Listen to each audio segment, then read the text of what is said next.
Guys, कैसे हो आप लोग? आई होप आप सब बिल्कुल ठीक हो। आज हम बात करने वाले हैं Lord of the mysteries 2 circle of inevitability के बारे में। तो बिना किसी डिले के चलो सीधा स्टोरी शुरू करते हैं। Chapter 16 the letter. चैप्टर की शुरुआत होती है रायन से, जो अपना सर हिलाता है। वो बताता है कि जो लेटर उन्हें मिला है उसमें बस 2 सिंपल सेंटेंसेस लिखे हुए हैं। लेटर पढ़ के ऐसा लगता है जैसे कोई आदमी बहुत बड़ी मुसीबत में फंसा हुआ है और मदद मांग रहा है। पर प्रॉब्लम यह है कि लेटर में ये बिल्कुल मेंशन नहीं है कि प्रॉब्लम एग्जैक्टली क्या है। यहां लूमियन थोड़ा रिलीफ फील करता है। उसके दिमाग में तुरंत ही आता है कि ये लेटर औरोर या उसके पेन फ्रेंड्स का हो ही नहीं सकता, क्योंकि अगर औरोर लिखती तो लेटर इतना शॉर्ट और वेग कभी नहीं होता। रायन थोड़ी हल्की सी साय के साथ बोलता है कि लेटर में और कुछ नहीं लिखा, एंड ऑनेस्टली यहां लूमियन अपने मन में उनका थोड़ा मजाक उड़ाता है। लूमियन सोचता है बस एक हेल्प सीकिंग लेटर है और तुम लोग यहां पूरी इन्वेस्टिगेशन लेके आ गए हो। वो मनी मन टॉन्ट करता है कि क्या तुम्हें डर नहीं लगता कि ये सिर्फ एक प्रैंक हो सकता है? इवन इंक्विजिशन के लोग भी इतने ओवर एंथुजियास्टिक नहीं होते। बट लूमियन स्मार्ट है, उसे पता है कि अभी ज्यादा बोलना सही नहीं। उससे इन्फॉर्मेशन चाहिए, इसलिए वो अपनी जुबान पे कंट्रोल रखता है। लूमियन को क्लियरली लगता है कि रायन पूरी बात नहीं बता रहा। जरूर कुछ और रीजंस होंगे जिनके वजह से वो लोग कॉर्डू आए हैं और इस मिस्टीरियस लेटर को इतना सीरियसली ले रहे हैं। तब लूमियन सजेशन देता है, why don't you show me the letter, शायद हैंड राइटिंग से मैं राइटर को पहचान सकूं। ये सुनते ही वैलेंटाइन थोड़ा शार्प रिएक्ट करता है। Do you think we are fools? Leah हंस पड़ती और पूछती है, तुम्हें हैंड राइटिंग एनालिसिस आता है? लूमियन ऑनेस्टली बोल देता है, बेयरली। एंड यहां एक फनी इनर थॉट आता है, अपनी हैंड राइटिंग को जज कर पाना भी एक तरह का एनालिसिस ही है। रायन बीच में इंटरफेयर करता है और क्लियर करता है, लेटर हैंड रिटन ही नहीं है। लेटर का हर वर्ड ब्लू इंक में लिखा हुआ है और पूरा सेंटेंस कटआउट स्लिप से बना हुआ है। यानी राइटर ने अपनी हैंडराइटिंग, अपनी आइडेंटिटी सब कुछ छुपा के रखा है। यहां लूमियन जेन्युइनली क्यूरियस हो जाता है। हेल्प मांग रहा है, फिर भी इतनी प्रिकॉशन क्यों? उसके दिमाग में पॉसिबिलिटीज आती हैं। क्या वो इंटरसेप्शन और रिवेंज से डरता है, या फिर कोई बहुत डार्क सीक्रेट है जो वो रिवील नहीं करना चाहता? लूमियन थोड़ा एनालाइज करके बोलता है, तो तुम लोग विलेज में चेक कर रहे हो कि क्या किसी और ने भी ब्लू डाई यूज की है? पर फिर वो खुद ही एक काउंटर पॉइंट देता है, राइटर नया ब्लू डाई खरीद सकता था, यूज के बाद फेंक भी सकता था। रायन कामली एक्सप्लेन करता है, हाँ ये बस एक क्लू है जिसको हम फॉलो कर रहे हैं। लूमियन अपने आप को आउटसाइडर फील नहीं करता और पूछता है, और कोई क्लूज? रायन थोड़ा सोच के बोलता है, अगर कोई हेल्प मांग रहा है तो कुछ ना कुछ हो ही रहा होगा, और हर चीज अपने पीछे कोई ना कोई ट्रेस छोड़ जाती है। लूमियन सिंपैथी दिखाते हुए बोलता है, मेक सेंस।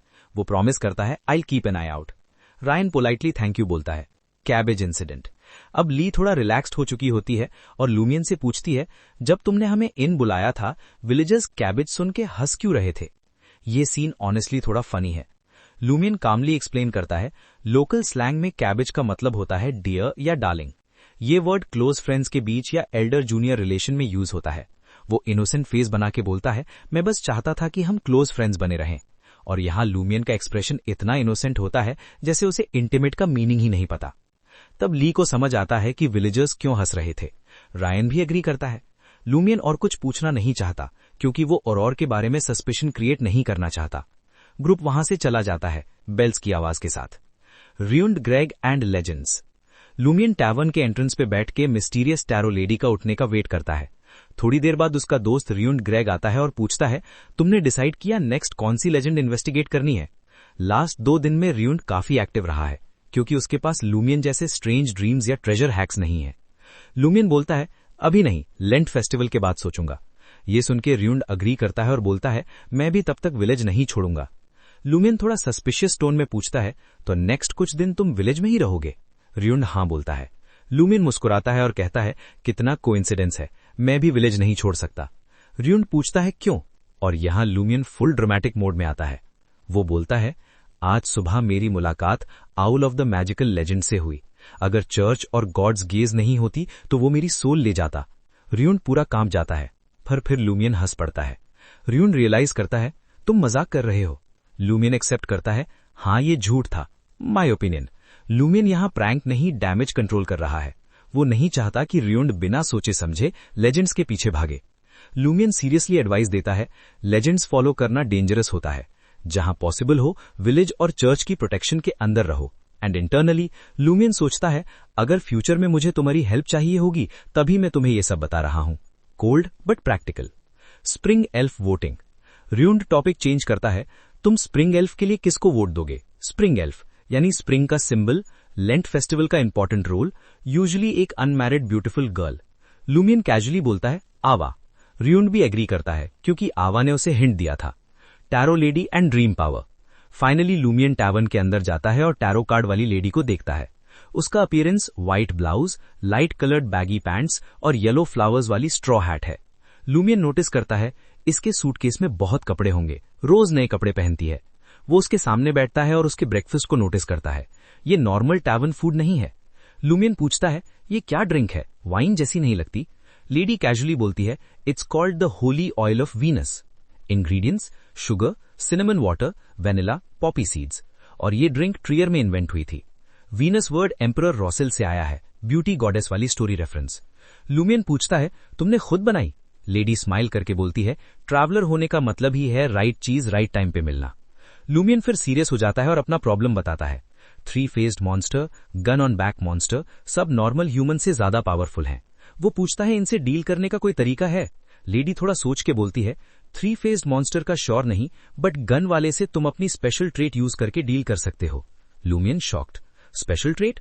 मेरे अंदर क्या स्पेशल है? लेडी स्माइल करती है और फाइनल बॉम्ब ड्रॉप करती है, it's your dream. As the master of dreams, you naturally enjoy special treatment. End of chapter 16. Chapter 17. Suspicious. Lumion इस वक्त रियल डेंजर में था। उसका दिमाग एक सेकंड के लिए भी शांत नहीं था। एक्साइटमेंट और फियर दोनों एक साथ उसके दिमाग में भाग रहे थे।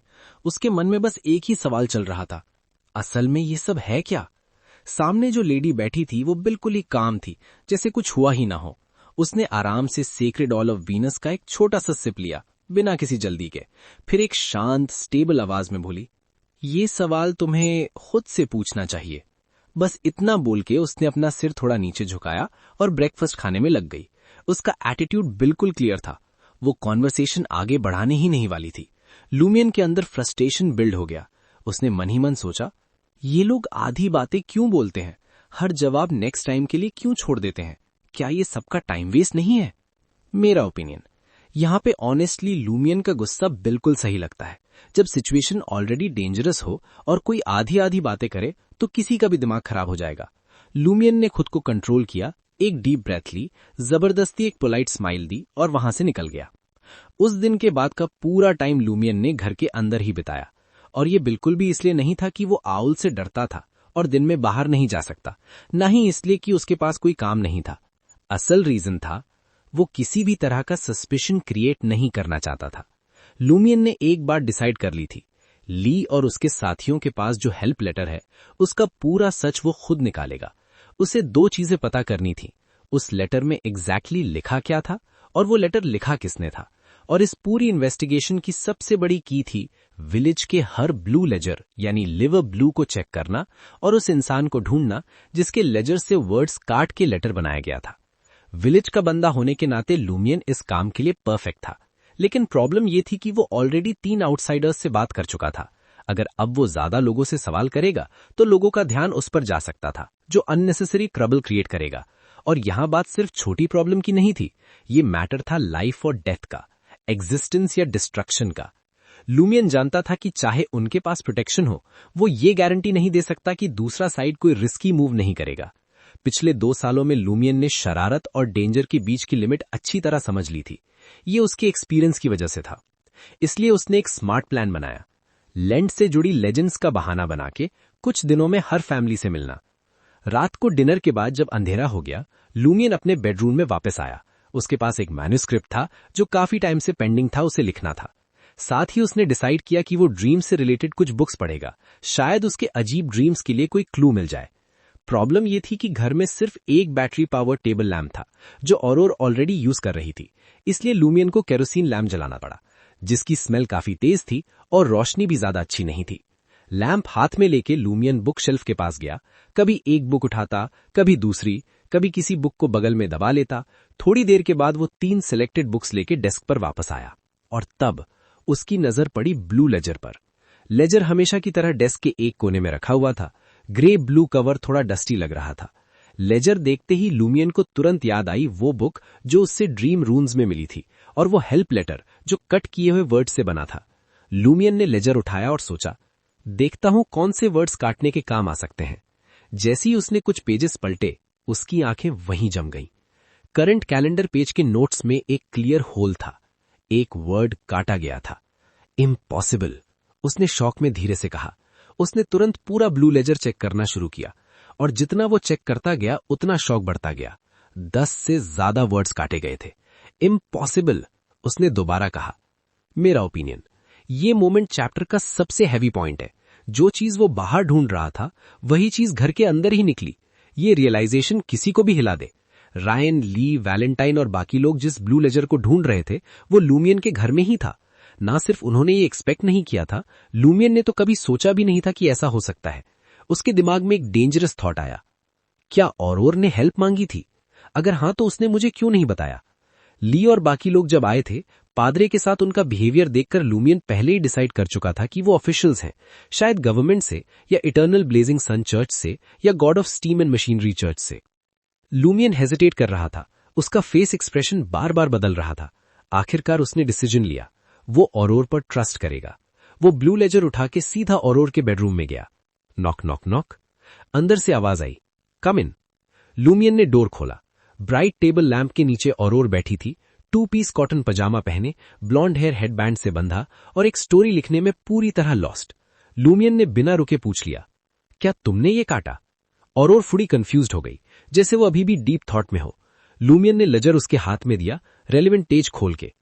औरोर ने कुछ सेकंड्स देखा, फिर बोली, मैंने नहीं काटा। फिर थोड़ा सरकास्टिक टोन में बोली, मैं इतनी बोरिंग और चाइल्डिश हो जाऊंगी क्या? मैं तुम्हारी तरह नहीं हूं, मैं मैच्योर हूं। उसका रिएक्शन बिल्कुल नेचुरल था, न घबराहट न सरप्राइज। लूमियन ने कंफ्यूजन छुपाया नहीं और पूछा, तो फिर किसने? औरोर ने उल्टा लूमियन पर ही डाउट कर दिया, तुमने मेरे नॉवेल्स पढ़ के कॉपी करने का प्लान बनाया? क्या तुम मेरी डिडक्टिव एबिलिटी टेस्ट कर रहे हो? लूमियन उसके चेहरे को घूरता रहा, कोई भी फेक एक्सप्रेशन ढूंढने की कोशिश में, लेकिन औरोर बिल्कुल नॉर्मल थी। ये मैं नहीं हूं, लूमियन ने कहा। औरोर, अच्छा, अपना लिटिल कटिंग गेम कंटिन्यू रखो, कल टाइम मिला तो मैं मदद करूंगी, अब मुझे लिखने दो। लूमियन बिना और कुछ बोले निकल आया। अपने रूम में रेड मून लाइट के नीचे वो चेयर पर बैठा और लेजर को डेस्क पर रख दिया। ये कौन हो सकता है? वो खुद से बोला। उनका फैमिली सिर्फ 2 लोगों का था। औरोर एक एक्स्ट्राऑर्डिनरी वॉरियर थी। वो किसी को घर में घुस के छेड़छाड़ नहीं करने देगी। अगर औरोर नहीं है तो उसी के लॉजिक के हिसाब से जब इम्पॉसिबल हटा देते हो, जो बचता है वही ट्रूथ है। सिर्फ 2 ऑप्शन बचे, या तो औरोर या मैं खुद। एक पल के लिए लूमियन को यह थॉट बिल्कुल ही absurd लगा। तो मैं क्रिमिनल हूं और मुझे ही पता नहीं है? उसने मिरर में खुद को देखा। Linen shirt, brown pants, serious face. उसे पूरा यकीन था कि उसने कभी ब्लू लेजर काटा नहीं था। स्लीप वॉकिंग का आइडिया आया, लेकिन उसने तुरंत रिजेक्ट कर दिया। औरोर उस पर नजर रखती है। अगर वो स्लीप वॉकिंग में लेजर काटता तो औरोर जरूर नोटिस करती। फिर उसने दूसरे लोगों के बारे में सोचा, नेबर्स, फ्रेंड्स, मैडम पुआलिस, नसाली और कुछ और विमेन। मैडम पुआलिस विलेज में काफी फ्रेंडली दिखती थी, सबके साथ बैठती, बात करती, रेपुटेशन भी अच्छी थी। लेकिन लूमियन को वो बिल्कुल पसंद नहीं थी। वो हमेशा औरोर की शादी करवाने के चक्कर में रहती थी और हर बार बेकार रिश्तेदार लाती थी। मेरा ओपिनियन, यहां पे मैडम पुआलिस का सस्पिशन काफी स्ट्रांग लगता है।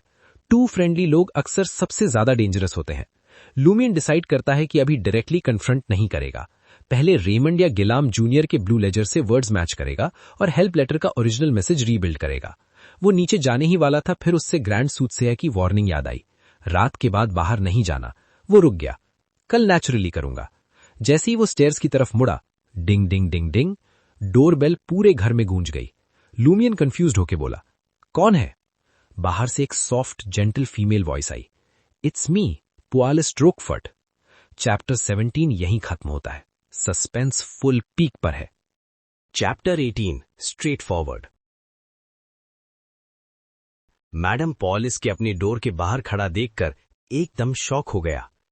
एक सेकंड के लिए उसके दिमाग में ये इल्यूजन आया कि शायद कोई उसे चुप कराने या वार्निंग देने आया है। ये रिएक्शन बिल्कुल नेचुरल है, क्योंकि लूमियन की लाइफ में अचानक विजिट्स का मतलब यूजुअली ट्रबल होता है। लेकिन जैसे ही उसे याद आया कि उसकी बहन ऊपर है और उसके पास सुपर नेचुरल पावर्स हैं, वो काफी हद तक काम हो गया। धीरे धीरे सांस छोड़ते हुए लूमियन आगे बढ़ा और डोर खोल दिया। डोर के बाहर दो औरतें खड़ी थीं। जो आगे खड़ी थी उसने एक प्योर ब्लैक कलर की हाई क्वालिटी कॉर्सेट ड्रेस पहनी हुई थी। उसके कंधों पर सेम ब्लैक कलर का शॉल था, हाथों में फिशनेट ग्लव्स और सिर पर एक राउंड लेडीज हैट जो थोड़ी सी टेढ़ी पहनी हुई थी। उसका पूरा आउटफिट ब्लैक था, लेकिन उसकी चेस्ट पर एक गोल्ड एम्बेडेड डायमंड नेकलेस लटक रहा था जो काफी नोटिसेबल था। उसकी आईब्रोज थोड़ी पतली थी, जो उसकी ब्राइट और हमेशा मुस्कुराती हुई ब्राउन आईज को और ज्यादा हाईलाइट कर रही थीं। उसके लॉन्ग ब्राउन बाल एक हाई बन में बंधे हुए थे। इंडिविजुअली देखा जाए तो उसके फेशियल फीचर्स कुछ खास एक्स्ट्रा ऑर्डिनरी नहीं थे, लेकिन जब सब एक साथ मिलते हैं तो एक क्लीन, क्लासी और अट्रैक्टिव ब्यूटी बन जाती है। उसकी एलिगेंट बॉडी लैंग्वेज और कॉन्फिडेंट पोस्चर के साथ ये पूरी सीन लूमियन के लिए रात को काफी मेमोरेबल बना रहा था। यहाँ क्लियरली ऑथर दिखा रहा है कि ये सिर्फ सुंदर औरत नहीं है, बल्कि उसकी प्रेजेंस डेंजरस भी हो सकती है। उसके चेहरे पर हल्का सा रेड टिंट था, जो उसे और ज्यादा फ्रेश दिखाता था। उसके पास से हल्की सी प्लेजेंट फ्रेग्रेंस भी आ रही थी। ये औरत और कोई नहीं बल्कि मैडम पुआलिस थीं, कॉर्डो विलेज की एडमिनिस्ट्रेटर, टेरिटरी की जज और बियोस्ट लूमियन की वाइफ। मैडम पुआलिस को अच्छी तरह पता था कि अगर बात ज्यादा खिंच गई तो पादरे की मिस्ट्रेस, सस्पिशियस विच, हेल्प मांगने वाली सस्पिशियस वुमन और कैथीड्रल के अंदर नेकेड बॉडी जैसे डेंजरस वर्ड्स जुड़ सकते हैं। लेकिन ये सब चीजें जोर से कहना बिल्कुल सही नहीं होता, क्योंकि अगर ऐसा हुआ तो मैडम पुआलिस का एक्सप्रेशन तुरंत चेंज हो जाता, और अगर वो गुस्सा हो जाती तो उसके बाद सिर्फ ट्रबल ही ट्रबल होता। मैडम पियाली, क्या बात है? लूमियन ने पूछा। उसने जानबूझकर ऊपर आसमान की तरफ देखा, जैसे इनडायरेक्टली बोल रहा हो कि इस वक्त मैडम पुआलिस का आना थोड़ा इनअप्रोप्रिएट है। मैडम पुआलिस के रेड लिप्स थोड़े से गीले लग रहे थे जब वो धीरे और कामली बोली, मैं यहां तुम्हारी बहन और के साथ कुछ बात करने आई हूं। सिर्फ उसकी शक्ल देखकर कोई भी ये नहीं बोलेगा कि वो 2 बच्चों की मां है और एज अराउंड 30 साल होगी। मैक्सिमम वो 20 साल के आसपास लग रही थी। एक बार फिर अपीयरेंस वर्सेस रियलिटी का स्ट्रॉन्ग कॉन्ट्रास्ट। लूमियन ने एक मोमेंट के लिए सोचा, फिर साइड हो गया। हम ऊपर उसके न्यूज़पेपर के लिए कॉलम लिख रहे हैं, उसने मैडम पुआलिस को इन्फॉर्म किया। मैडम पुआलिस ने सिर हिला दिया और अपनी मेड से बोली, कैथी, तुम यहीं नीचे मेरे लिए वेट करो। यस मैडम, कैथी ने जवाब दिया। Black and white made uniform पहनी हुई कैथी स्टोव की तरफ चली गई। लूमियन मैडम पुआलिस को किचन से होते हुए स्टेयर्स की तरफ ले गया, लेकिन कॉर्नर पर आकर मैडम पुआलिस अचानक रुक गईं। क्या हुआ? लूमियन ने पीछे मुड़कर कंफ्यूज्ड होने का एक्टिंग किया। मैडम पुआलिस मुस्कुराते हुए पूछी, क्या तुमने जानबूझकर 3 फॉरेनर्स को चर्च में लाया था? इस मोमेंट पर लूमियन समझ गया, फाइनली असल सवाल आ गया। लेकिन वो नर्वस नहीं हुआ, बल्कि और ज्यादा काम हो गया। उसके पास्ट एक्सपीरियंसेस, लोगों को इरिटेट करना, मजाक उड़ाना, उसने सिखाया था कि ऐसे वक्त में डायरेक्टली जवाब देना या खुद को डिफेंड करना गलत होता है। बेस्ट ऑप्शन होता है सामने वाले को किसी क्लियर मिस्टेक के लिए ब्लेम करना। ऑफ कोर्स ये सिचुएशन पे डिपेंड करता है, कभी कभी भागना भी एक ऑप्शन होता है। लूमियन ने गुस्से वाला एक्सप्रेशन बनाया और बोला, आप लोग ही तो गॉड के चर्च के अंदर घूम रहे थे। फिर उसने अपनी बाहें फैला दी जैसे सूरज को गले लगा रहा हो और ड्रामेटिक टोन में बोला, my god, my father, please forgive the desecration done by this sinful man and woman. Madam Pualis चुपचाप उसे देखती रहीं।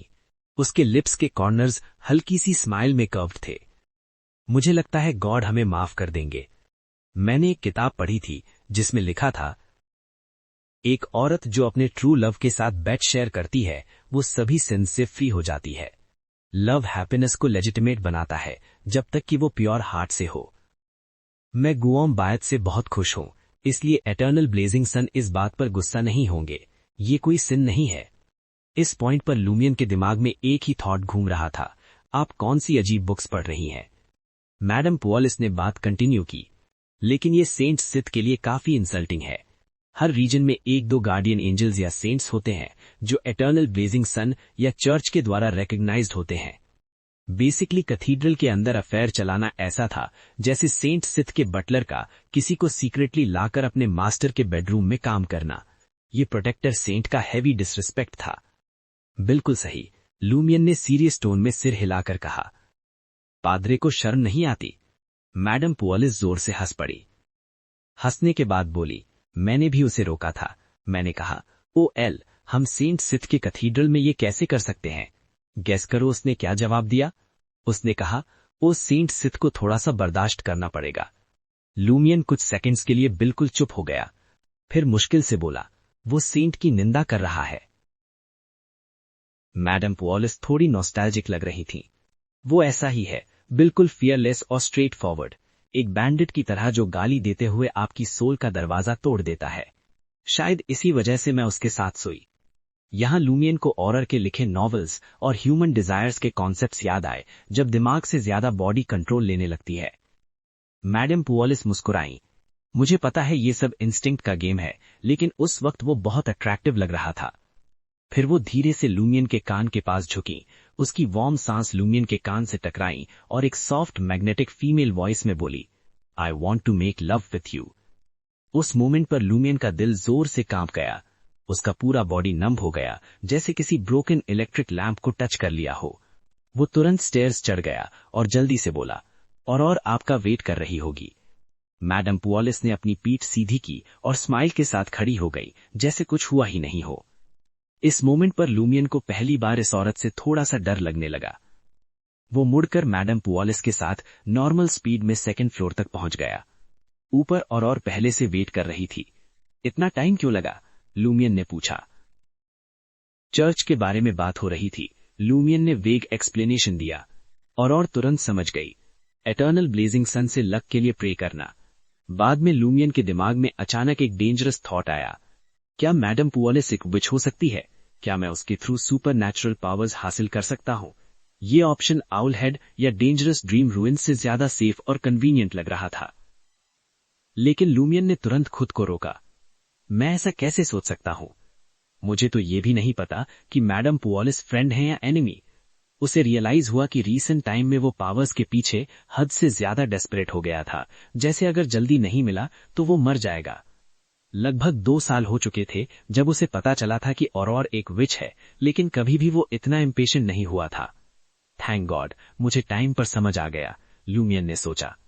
उसने लंबी सांस ली। वो अपनी नॉर्मल मेंटल स्टेट में वापस आ रहा था, लेकिन वो जानता था सुपर नेचुरल पावर्स का चेज रुकेगा नहीं। उसे बस बेटर ऑप्शंस चाहिए थे, क्योंकि डेंजरस ड्रीम्स पहले ही शुरू हो चुके थे और गांव के अंदर की अंडरकरेंट्स धीरे धीरे और ज्यादा अनस्टेबल होती जा रही थी। Chapter 19 meditation. मैडम पुअलिस और औरर काफी देर तक बात करते रहे। लगभग 10 मिनट बाद दोनों स्टडी रूम से बाहर आ गए। लूमियन ने मैडम पुअलिस को अपनी बहन के साथ दूर तक छोड़ दिया। फिर उसने औरर की तरफ देखा और नेचुरली पूछ लिया, वो तुमसे क्या करवाना चाहती थीं? औरर ने थोड़ा जोर से जवाब दिया, वो चाहती थी कि मैं प्रेज सेरेमनी में मेन सिंगर बनूं, लेकिन मैंने मना कर दिया। कॉर्डो विलेज के लेंट फेस्टिवल में एक 3 part spring elf blessing tour होता था। कैथीड्रल के पास पानी के किनारे रिचुअल प्रेज सेरेमनी ऑर्गेनाइज की जाती थी। इस सेरेमनी के लास्ट पार्ट में मेनली म्यूजिकल इंस्ट्रूमेंट्स बजाए जाते थे और कोरल सिंगिंग होती थी। दारी एल्डा डबल रीजन में यूजुअली मेन सिंगर कैथीड्रल के क्वायर से होता था, लेकिन गॉड जैसे छोटे विलेज के पास ज्यादा ऑप्शंस नहीं थे, इसलिए वो उन लोगों को चूज करते थे जो सिंगिंग में अच्छे होते थे। जहां तक म्यूजिकल इंस्ट्रूमेंट्स की बात थी, विलेजर्स को इसकी बिल्कुल टेंशन नहीं थी। शेफर्ड विलेजेस में म्यूजिक और इंस्ट्रूमेंट्स डेली लाइफ का हिस्सा होते हैं। शेफर्ड्स साल भर जंगल में रहते थे, कभी हट्स में, कभी गड्ढा में। उनके पास कंपेनियंस और शीप के अलावा जो सबसे कॉमन चीज होती थी वो थी फ्लूट, जो वो हमेशा साथ रखते थे। ग्रेजिंग, कार्ड्स खेलना और बातें करने के अलावा फ्लूट बजाना और म्यूजिक के थ्रू खुद को रिलैक्स करना ऑलमोस्ट हर शेफर्ड करता था। इसी वजह से जब किसी शेफर्ड की जिंदगी बहुत ज्यादा टफ और पुअर दिखानी होती थी तो बोला जाता था, उसके पास तो फ्लूट भी नहीं है। इतने सारे शेफर्ड्स के बीच रहकर कॉर्डू के बाकी विलेजर्स पर भी इसका असर पड़ना ही था। जब लोग स्क्वायर में इकट्ठा होते थे और गॉसिप करते थे तो हमेशा कोई न कोई इंस्ट्रूमेंट बजाता रहता था और पूरा एरिया स्वीट मेलोडीज से भर जाता था। और को इतना फर्म देखकर लूमियन खुश हो गया। अच्छा है, उसने सेटिस्फैक्शन के साथ कहा। फेस्टिवल में बस पार्टिसिपेट करना ही काफी होता है, अगर कोई सेंटर स्टेज में रहना चाहे तो वो सिर्फ टाइम वेस्ट होता है और अननेसेसरी अटेंशन भी अट्रैक्ट करता है। ये लूमियन का प्रैक्टिकल थिंकिंग है।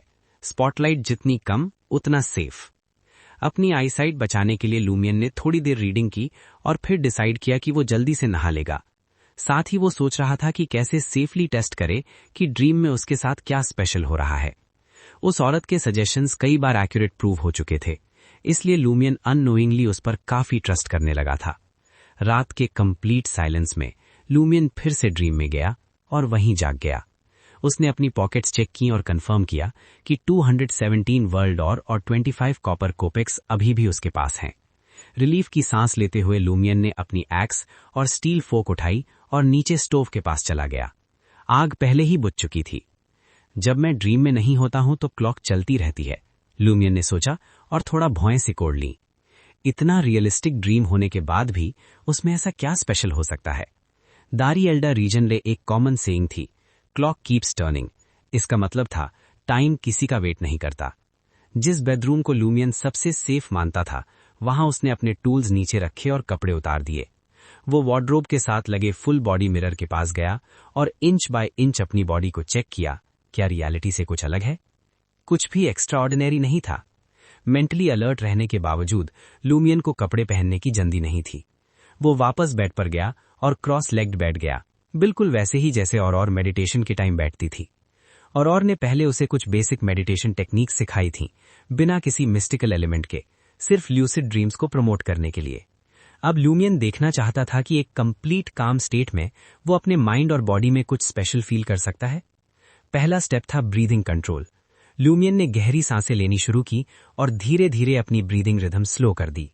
जैसे जैसे वो लॉन्ग, स्लो और रिदमिक ब्रेथ्स लेता गया, उसका दिमाग धीरे धीरे खाली होता चला गया। उसी टाइम उसने अपने माइंड में एक रेड सन का आउटलाइन बनाया और अपना सारा फोकस उसी पर कॉन्सेंट्रेट कर दिया, ताकि बाकी सारे डर्टी थॉट्स एलिमिनेट हो जाएं। और ने उसे सिखाया था कि मेडिटेशन के दौरान लाइट रिप्रेजेंटिंग ऑब्जेक्ट इमेजिन करो, ताकि ईविल चीजों का असर कम हो। इटर्नल ब्लेजिंग सन का बिलीवर होने के नाते लूमियन के लिए सन इमेजिन करना बिल्कुल नेचुरल था। धीरे धीरे उसका माइंड शांत हो गया और उसकी परसेप्शन में पूरी दुनिया सिर्फ उस ग्लोइंग रेड सन तक सिमट गई। अचानक लूमियन ने कुछ सुना। ये आवाज जैसे इन्फिनिट डिस्टेंस से आ रही थी, लेकिन सीधा उसके कान में गूंज रही थी। आवाज क्लियर नहीं थी, लेकिन उसमें थंडर जैसी रंबलिंग फीलिंग थी। उस स्ट्रेंज हमिंग के बीच लूमियन का हार्ट बहुत तेज धड़कने लगा। उसे लगा जैसे किसी ने उसके सिर के अंदर चिजिल घुसाकर जोर से हिला दिया हो। एक्सट्रीम पेन शूट हुआ और ब्लेजिंग सन ब्लड रेड हो गया, फिर धीरे धीरे ब्लैक बन गया। मेडिटेशन का पूरा सीन टूट गया। लूमियन की आंखें अचानक खुल गईं, उसकी सांस अटक गई। उसे ऐसा फील हुआ जैसे वो मरने वाला है। लगभग 20 सेकंड्स के बाद वो फाइनली डेथ लाइक स्टेट से बाहर आया। उसने इंस्टिंक्टिवली अपना सिर नीचे किया और अपनी बॉडी चेक की। तब उसने अपनी लेफ्ट चेस्ट पर कुछ अजीब देखा। एक सिंबल जो ब्लैक थॉर्न्स जैसा लग रहा था, रात जैसा काला उसके हार्ट से उगता हुआ और बॉडी के बाहर निकलता हुआ, जैसे चेन्स एक के बाद एक जुड़ती जा रही हों। उन थॉर्न्स के ऊपर आई लाइक पैटर्न्स और वर्म लाइक ट्विस्टेड लाइंस थीं, सब ब्लू ब्लैक कलर की। इस मोमेंट पर वो टैटू लाइक मार्क धीरे धीरे फेड होकर गायब होने लगा था। लूमियन पहले शॉक हुआ, फिर उसके दिमाग में थॉट्स फ्लड हो गए। वो जल्दी से बेड से उतरा और सीधा मिरर के पास गया। उसने अपनी पीठ मिरर की तरफ की और अपना सिर लेफ्ट साइड घुमाने की पूरी कोशिश की। वो मुश्किल से एक ब्लैक थॉर्न चेन देख पाया जो उसकी पीठ से होते हुए बॉडी के अंदर जा रही थी। दूसरे शब्दों में, ये थॉर्न चेन उसके हार्ट और उसके करस्पॉन्डिंग बॉडी पार्ट को एक रिंग की तरह सील कर रही थी। लूमियन ने एनालाइज किया, जैसे ही सिंबल्स पूरी तरह से फेड होकर गायब हो गए, उनका एग्जिस्टेंस रियलिटी से बिल्कुल अलग लग रहा था। ब्लैक और ब्लू ब्लैक सिंबल्स डिफरेंट थे और ब्लू ब्लैक पैटर्न उसे फेमिलियर लगा। हाँ, ये बिल्कुल उस ओल्ड मैन जैसा था जिसे मैंने तब हेल्प की थी जब मैं वॉन्डर कर रहा था। उसके बाद ही मुझे हेवी ड्रीम्स आने लगे थे। ये सिंबल्स स्पेशल थे, लेकिन इनका मीनिंग समझ नहीं आ रहा था, और ऊपर से इनका अपीयरेंस इतना पेनफुल था कि वो ऑलमोस्ट मरने के पॉइंट तक पहुंच गया था। ऐसी कंडीशन में जब वो ऑलमोस्ट फेंट हो चुका था, मॉन्स्टर से फाइट करने और उसे फूड देने में क्या फर्क रह गया था? और अगर वो फुल स्ट्रेंथ वापस आने का वेट करता तो स्पेशल ट्रेट ऑलमोस्ट गायब हो जाता। ड्रीम का टेम्परेचर ठंडा था, बिल्कुल अर्ली स्प्रिंग इन माउंटेन्स जैसा। नेकेड रहना अनकंफर्टेबल लग रहा था, इसलिए लूमियन ने जल्दी से कपड़े पहन लिए। सिर्फ इतना सब करना ही उसे बहुत थका चुका था और सिर दर्द फिर से शुरू हो गया। क्लियरली शॉर्ट टाइम में मेडिटेशन का जो इम्पैक्ट पड़ा था वो अभी तक रिकवर नहीं हुआ था। इस कंडीशन को देखते हुए लूमियन ने डिसाइड किया कि वो रात में और एक्सप्लोर नहीं करेगा। वो अच्छी नींद लेगा और रिकवरी पे फोकस करेगा। जब लूमियन उठा तब भी आसमान अंधेरा था। रूम के डार्कनेस और कर्टन के पास रेड ग्लो देखकर उसे ड्रीम का सीन याद आ गया। मैंने पहले भी काफी बार मेडिटेशन की है, लेकिन कभी वो स्ट्रेंज साउंड या पेन फील नहीं हुआ।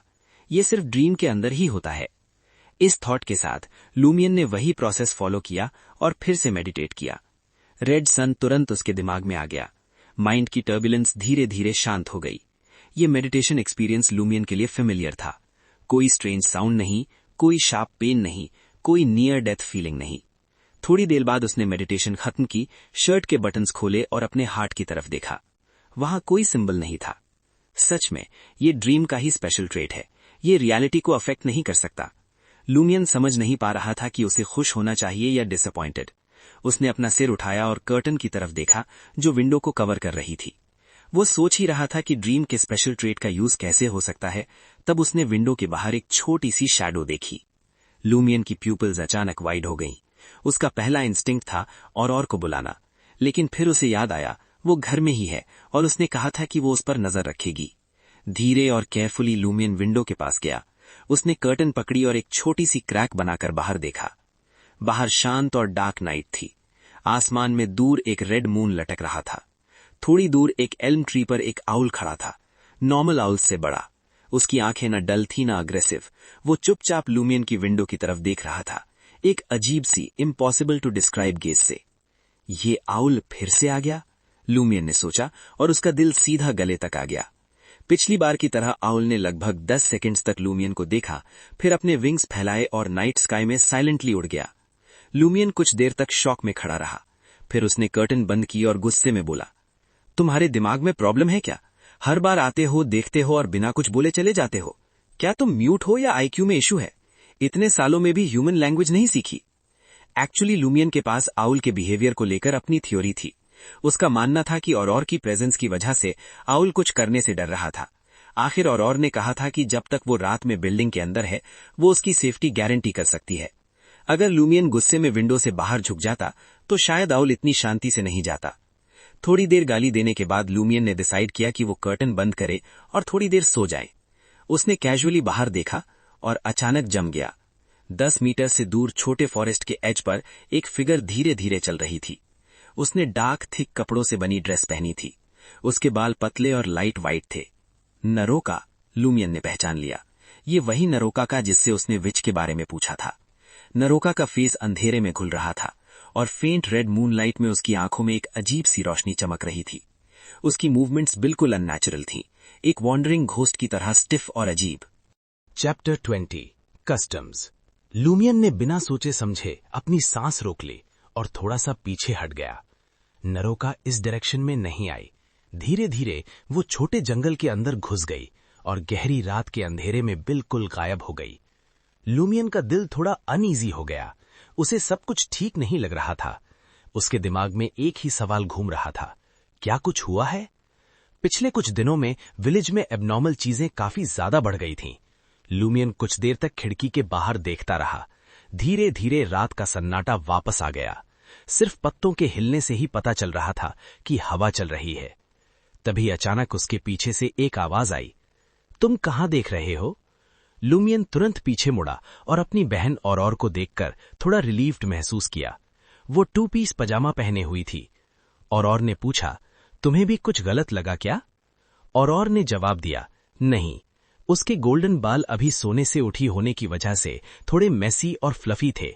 फिर उसने थोड़ी इरिटेशन के साथ कहा, मुझे कुछ भी गलत नहीं दिखा। मुझे बस इतना पता है कि कोई आदमी आधी रात को उठ के खिड़की के पास घूम रहा है। और वैसे भी, उसने कहा, 1 घंटे में सुबह हो जाएगी, इसे आधी रात कैसे बोल सकते हो?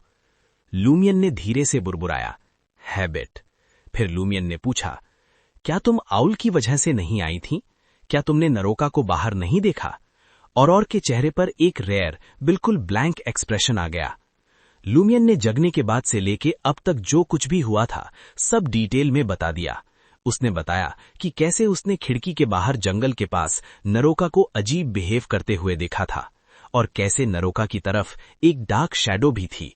जहां तक उस स्पेशल ट्रेट का सवाल था जो लूमियन ने अपने ड्रीम के दौरान मेडिटेशन करते वक्त डिस्कवर किया था, उस बारे में वो अभी औरौर को कुछ नहीं बताना चाहता था।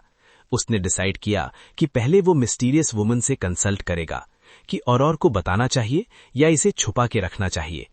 इस वक्त लूमियन का मेन फोकस ये था कि कुछ टाइम के लिए औरौर को सुपर पावर्स गेन करने से दूर रखा जा सके। औरौर की खूबसूरत फेयर आईब्रोज थोड़ी सिकुड़ गईं। उसने कहा, नरोका के साथ पहले ही कुछ हो चुका होगा, सुबह होते ही जाकर चेक करना। लूमियन ने रिफ्लेक्स में पूछा, क्या हो सकता है? औरौर ने सीधा जवाब दिया, मुझे कैसे पता होगा, मैंने उसे देखा ही नहीं, मेरे पास कोई तरीका नहीं है जिससे मैं एक्यूरेट डिसीजन ले सकूं। फिर औरौर थोड़ा शार्प टोन में बोली, तुम वाकई उसे नहीं देख सकते। लूमियन को लगा जैसे उसकी बहन पूरे टाइम उस पर नजर रखे हुए थी। औरौर ने थोड़ा सार्कास्टिक टोन में कहा, क्या तुम्हें लगता है कि तुम जो चाहो देख सकते हो? फिर उसने सीरियस होते हुए कहा, अगर तुमने कुछ ऐसा देख लिया जो तुम्हें नहीं देखना चाहिए, तो तुम्हें ये सोचना पड़ेगा कि मुझे कौन से ग्रेवयार्ड में दफनाया जाएगा।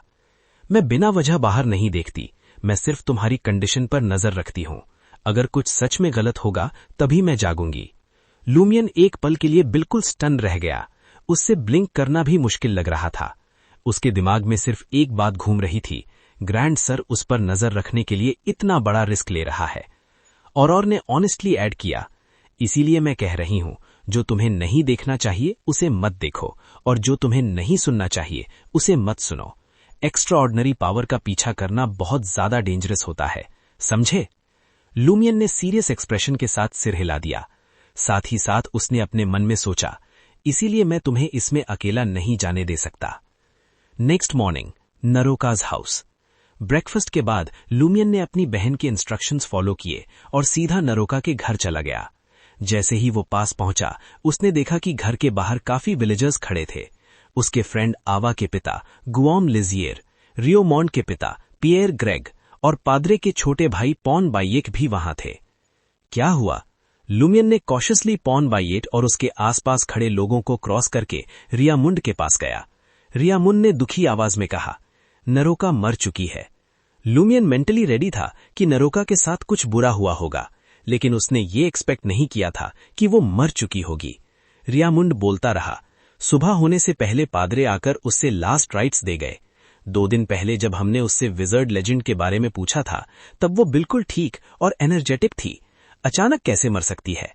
लूमियन अंदर से डिस्टर्ब्ड था। उसे रियलाइज हुआ कि जिस वक्त उसने नरोका को देखा था, वही एग्जैक्ट मोमेंट था। पादरे के लास्ट राइट्स का टाइम थोड़ा इधर उधर होने से ज्यादा फर्क नहीं पड़ता था। लूमियन का दिमाग तेज चलने लगा। तो जो मैंने देखा वो सच में नरोका का घोस्ट था। ये आउल के उड़ने के बाद हुआ था। क्या वो सच में किसी इंसान की सोल छीन लेता है? नरोका उस पुराने वॉर इंसिडेंट की विटनेस भी थी। अगर लूमियन ने ग्रैंड सर की बात नहीं मानी होती और अंधेरा होने के बाहर निकल गया होता, तो शायद आज पादरे उसका भी लास्ट राइट कर रहा होता। मीटिंग ली, रायन, वैलेंटीन। नरोका के घर के बाहर खड़े खड़े लूमियन ने ली, रायन और वैलेंटीन को आते हुए देखा। ली ने पूछा, यहां कुछ हुआ क्या? उसने देखा कि रोड पर काफी लोग जमा है। लूमियन ने साय लेते हुए कहा, मेरी गॉबिन, एक रिस्पेक्टेड एल्डरली लेडी का देहांत हो गया। ली ने बिना सिंपैथी दिखाए पूछा, तो फिर सब लोग बाहर क्यों खड़े हैं?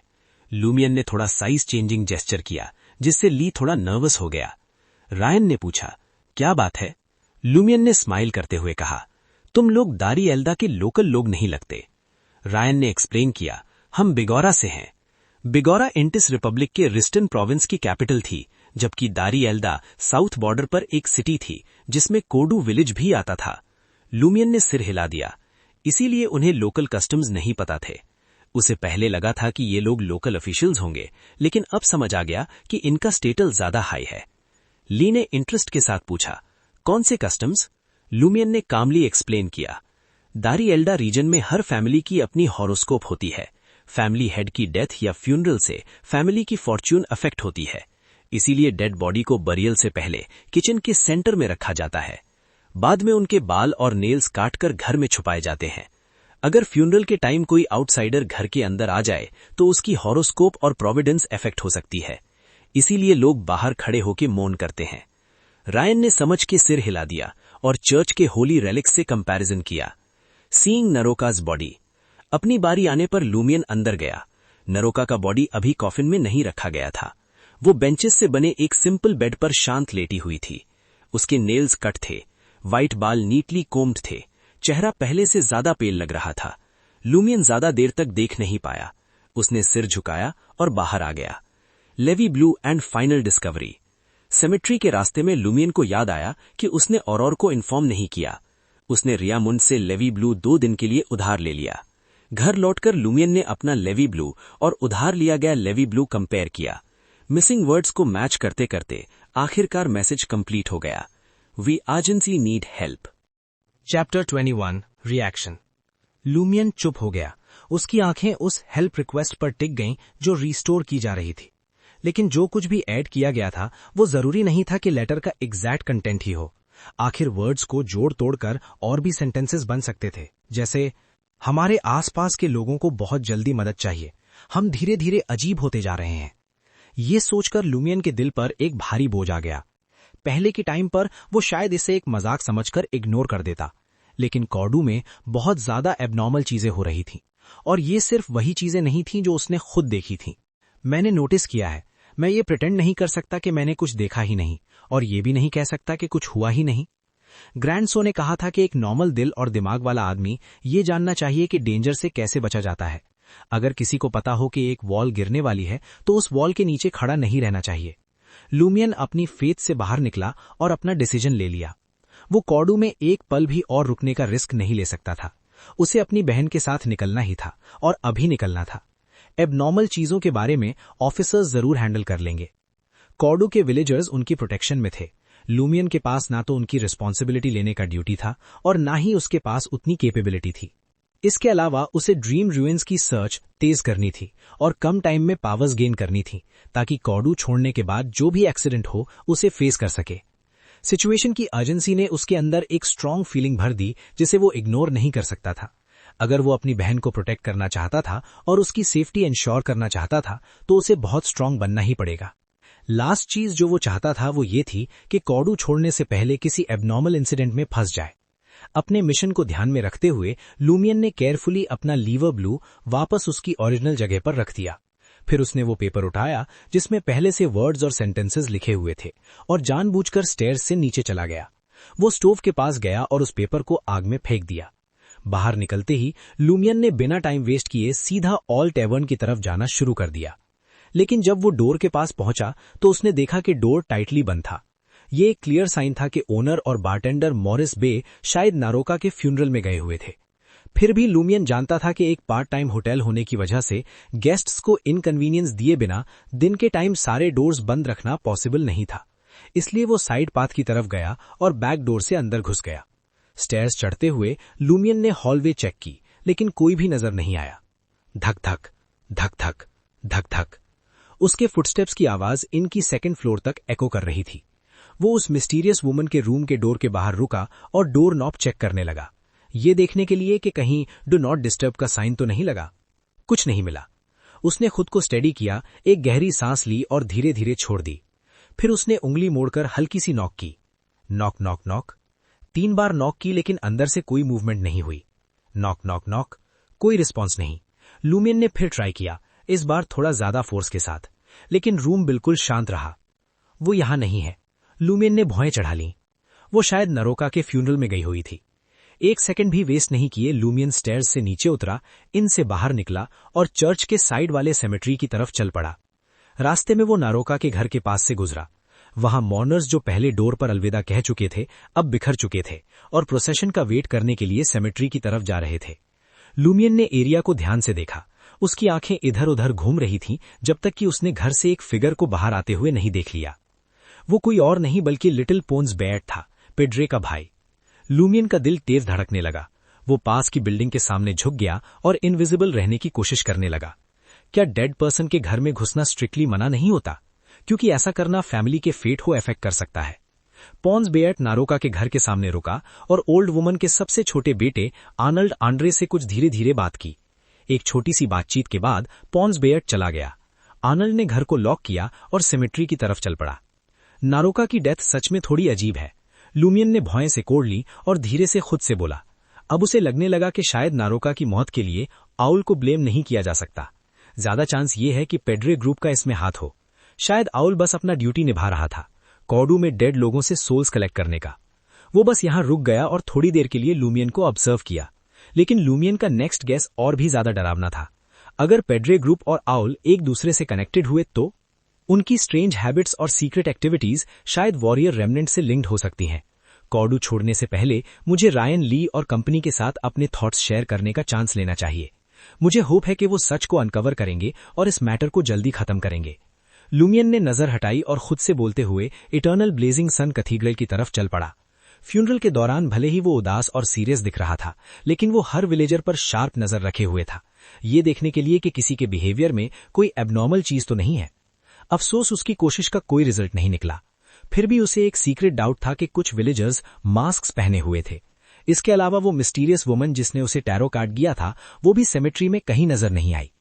जैसे जैसे शाम ढलने लगी, सेमी अंडरग्राउंड 2 स्टोरी हाउस में ऑरोरा ने अपने भाई लूमियन को घूर कर बोली, तुम्हारी स्क्रिप्ट कहाँ है, मुझे दिखाओ। लूमियन का एक्सप्रेशन सीरियस हो गया। उसने जवाब दिया, मुझे तुम्हें कुछ बताना है। ऑरोरा ने उसका चेहरा स्कैन किया। क्या विलेज के किसी वाइल्ड एनिमल ने तुम्हारी स्क्रिप्ट फिर से चबा ली? नहीं, लूमियन ने धीरे से कहा, मुझे उन फॉरेनर्स के बारे में कुछ पता चला है। ऑरोरा की स्माइल धीरे धीरे गायब हो गई। उसने सिर हिलाकर उसे कंटिन्यू करने का सिग्नल दिया। लूमियन ने बताया कि कैसे रायन और उसका ग्रुप घर में स्पाइंग कर रहे थे, एक लेटर और हाउस के लीवर ब्लू के फीचर को चेक कर रहे थे। उसने मैडम पुआली और लेटर के कंटेंट के बारे में अपने डाउट्स शेयर किए और ये भी बताया कि रियोमन लीवर ब्लू यूज कर रहा है। एंड में उसने सजेस्ट किया, हमें जितनी जल्दी हो सके विलेज छोड़कर दाराज की तरफ निकलना चाहिए। नहीं बिग ब्रो, ऑरोरा ने तुरंत रिप्लाई नहीं किया। उसने लूमियन के सजेशन पर 10 सेकंड तक सोचा। फिलहाल के लिए ये बेस्ट ऑप्शन ही है, लेकिन एक प्रॉब्लम है। जब ऑफिसर्स इन्वेस्टिगेशन कर रहे हों और हम अचानक कॉर्डू से भाग जाएं, तो क्या वो सस्पिशियस नहीं लगेगा? क्या वो हमें रोककर अपनी इन्वेस्टिगेशन का फोकस नहीं बना लेंगे?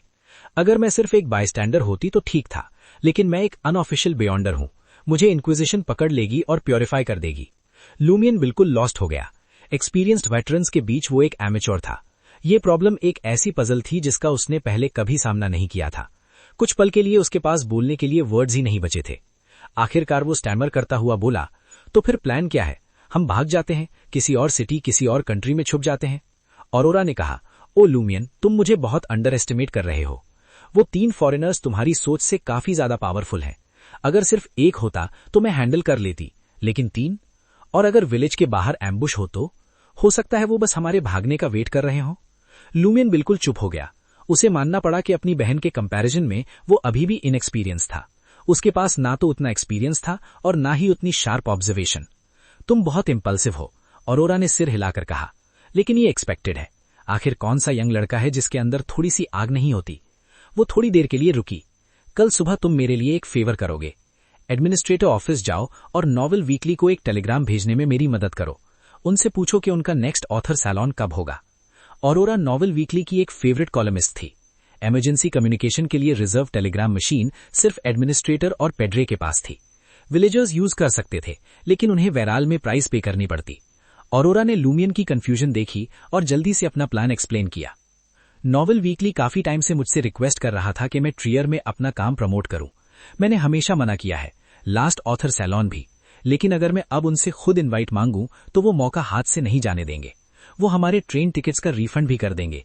इस तरह हमारा जाना बिल्कुल नॉर्मल लगेगा, और अगर हमें कोई देख भी रहा हो तो हम सस्पिशियस नहीं लगेंगे। टाइम आने पर मैं उन्हें थोड़ा मिसगाइड भी कर सकती हूँ। जब तक हम एबनॉर्मल चीजों को हमें करप्ट नहीं करने देते, कॉर्डू से निकलने के चांसेस ज्यादा हैं।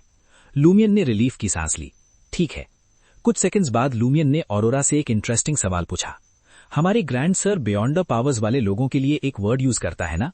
हाँ, ऑरोरा ने ज्यादा डिटेल में जाने के बजाय जवाब दिया। लेकिन फिर उसने एक स्लाई स्माइल दी और बोली, तो तुम सच में अपने दोस्तों को छोड़कर कॉर्डू से भाग जाओगे? मैं शायद वो पार्ट मिस कर गया जहां ये मेरी प्रॉब्लम बनता है। लूमियन ने स्नॉट करते हुए रिप्लाई दिया। इस वक्त उसकी बहन की सेफ्टी ही उसकी टॉप प्रायोरिटी थी। ऑरोरा ने टंग क्लिक की और हंस पड़ी। ओ लूमियन, तुम इतने स्वीट हो।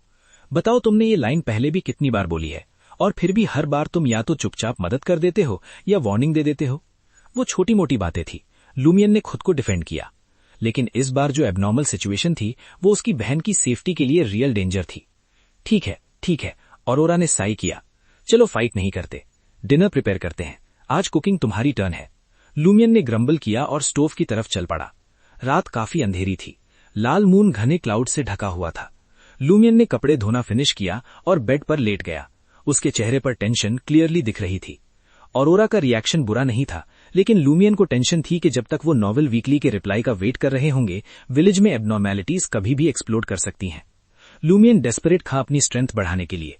ड्रीम ड्यून्स में पावर्स गेन करना उसे सबसे इजी ऑप्शन लग रहा था, लेकिन पूरे दिन वो उस वुमन को ढूंढ नहीं पाया और उसके पास कोई क्लू भी नहीं था। अब उसके पास खुद ट्राई करने के अलावा कोई ऑप्शन नहीं बचा था। सिचुएशन बिल्कुल एक टूटे हुए एरो जैसी थी जो शूट होने के लिए रेडी था। लूमियन हेजिटेशन अफोर्ड नहीं कर सकता था। बिना रुके लूमियन ने खुद को संभाला और धीरे धीरे सो गया। Chapter 22 arrangements. लूमियन की नींद तब टूटी जब पूरी दुनिया हल्की ब्राउन फॉग में ढकी हुई थी। बिना ज्यादा सोचे वो तुरंत बेड से उठा और विंडो की तरफ भागा। उसकी नजर सीधा उस माउंटेन पर पड़ी। वो पहाड़ ग्रे रेड स्टोन्स और रेड ब्राउन मिट्टी का एक बड़ा सा मास था जो आगे जंगल तक फैला हुआ था। साइज में ज्यादा बड़ा नहीं था, सिर्फ 20 या 30 मीटर ऊंचा, लेकिन फिर भी ऐसा लग रहा था जैसे वो आसमान को चीरकर एंडलेसली ऊपर जा रहा हो। लूमियन के दिमाग में इसके लिए एक ही वर्ड आया, माउंटेन पीक। उस पर इसका इफेक्ट काफी डीप था। इस माउंटेन के नीचे पुरानी और टूट फूट वाली बिल्डिंग्स के रूइंस पड़े हुए थे जो जंगल के एज को घेरकर लेयर के ऊपर लेयर बने हुए थे।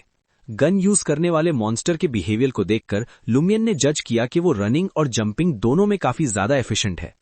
ऐसा लग रहा था कि उसके पास थोड़ी सी इंटेलिजेंस भी है, तभी वो गन जैसे कॉम्प्लेक्स वेपन को यूज कर पा रहा है।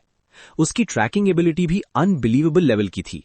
लूमियन इस पॉसिबिलिटी को बिल्कुल डिनाई नहीं कर सकता था कि उसके पास भी कुछ पावर्स हो सकती हैं, बिल्कुल उनकी तरह। लूमियन ने फोकस किया और टारगेट की डिटेल्स धीरे धीरे क्लियर होने लगी।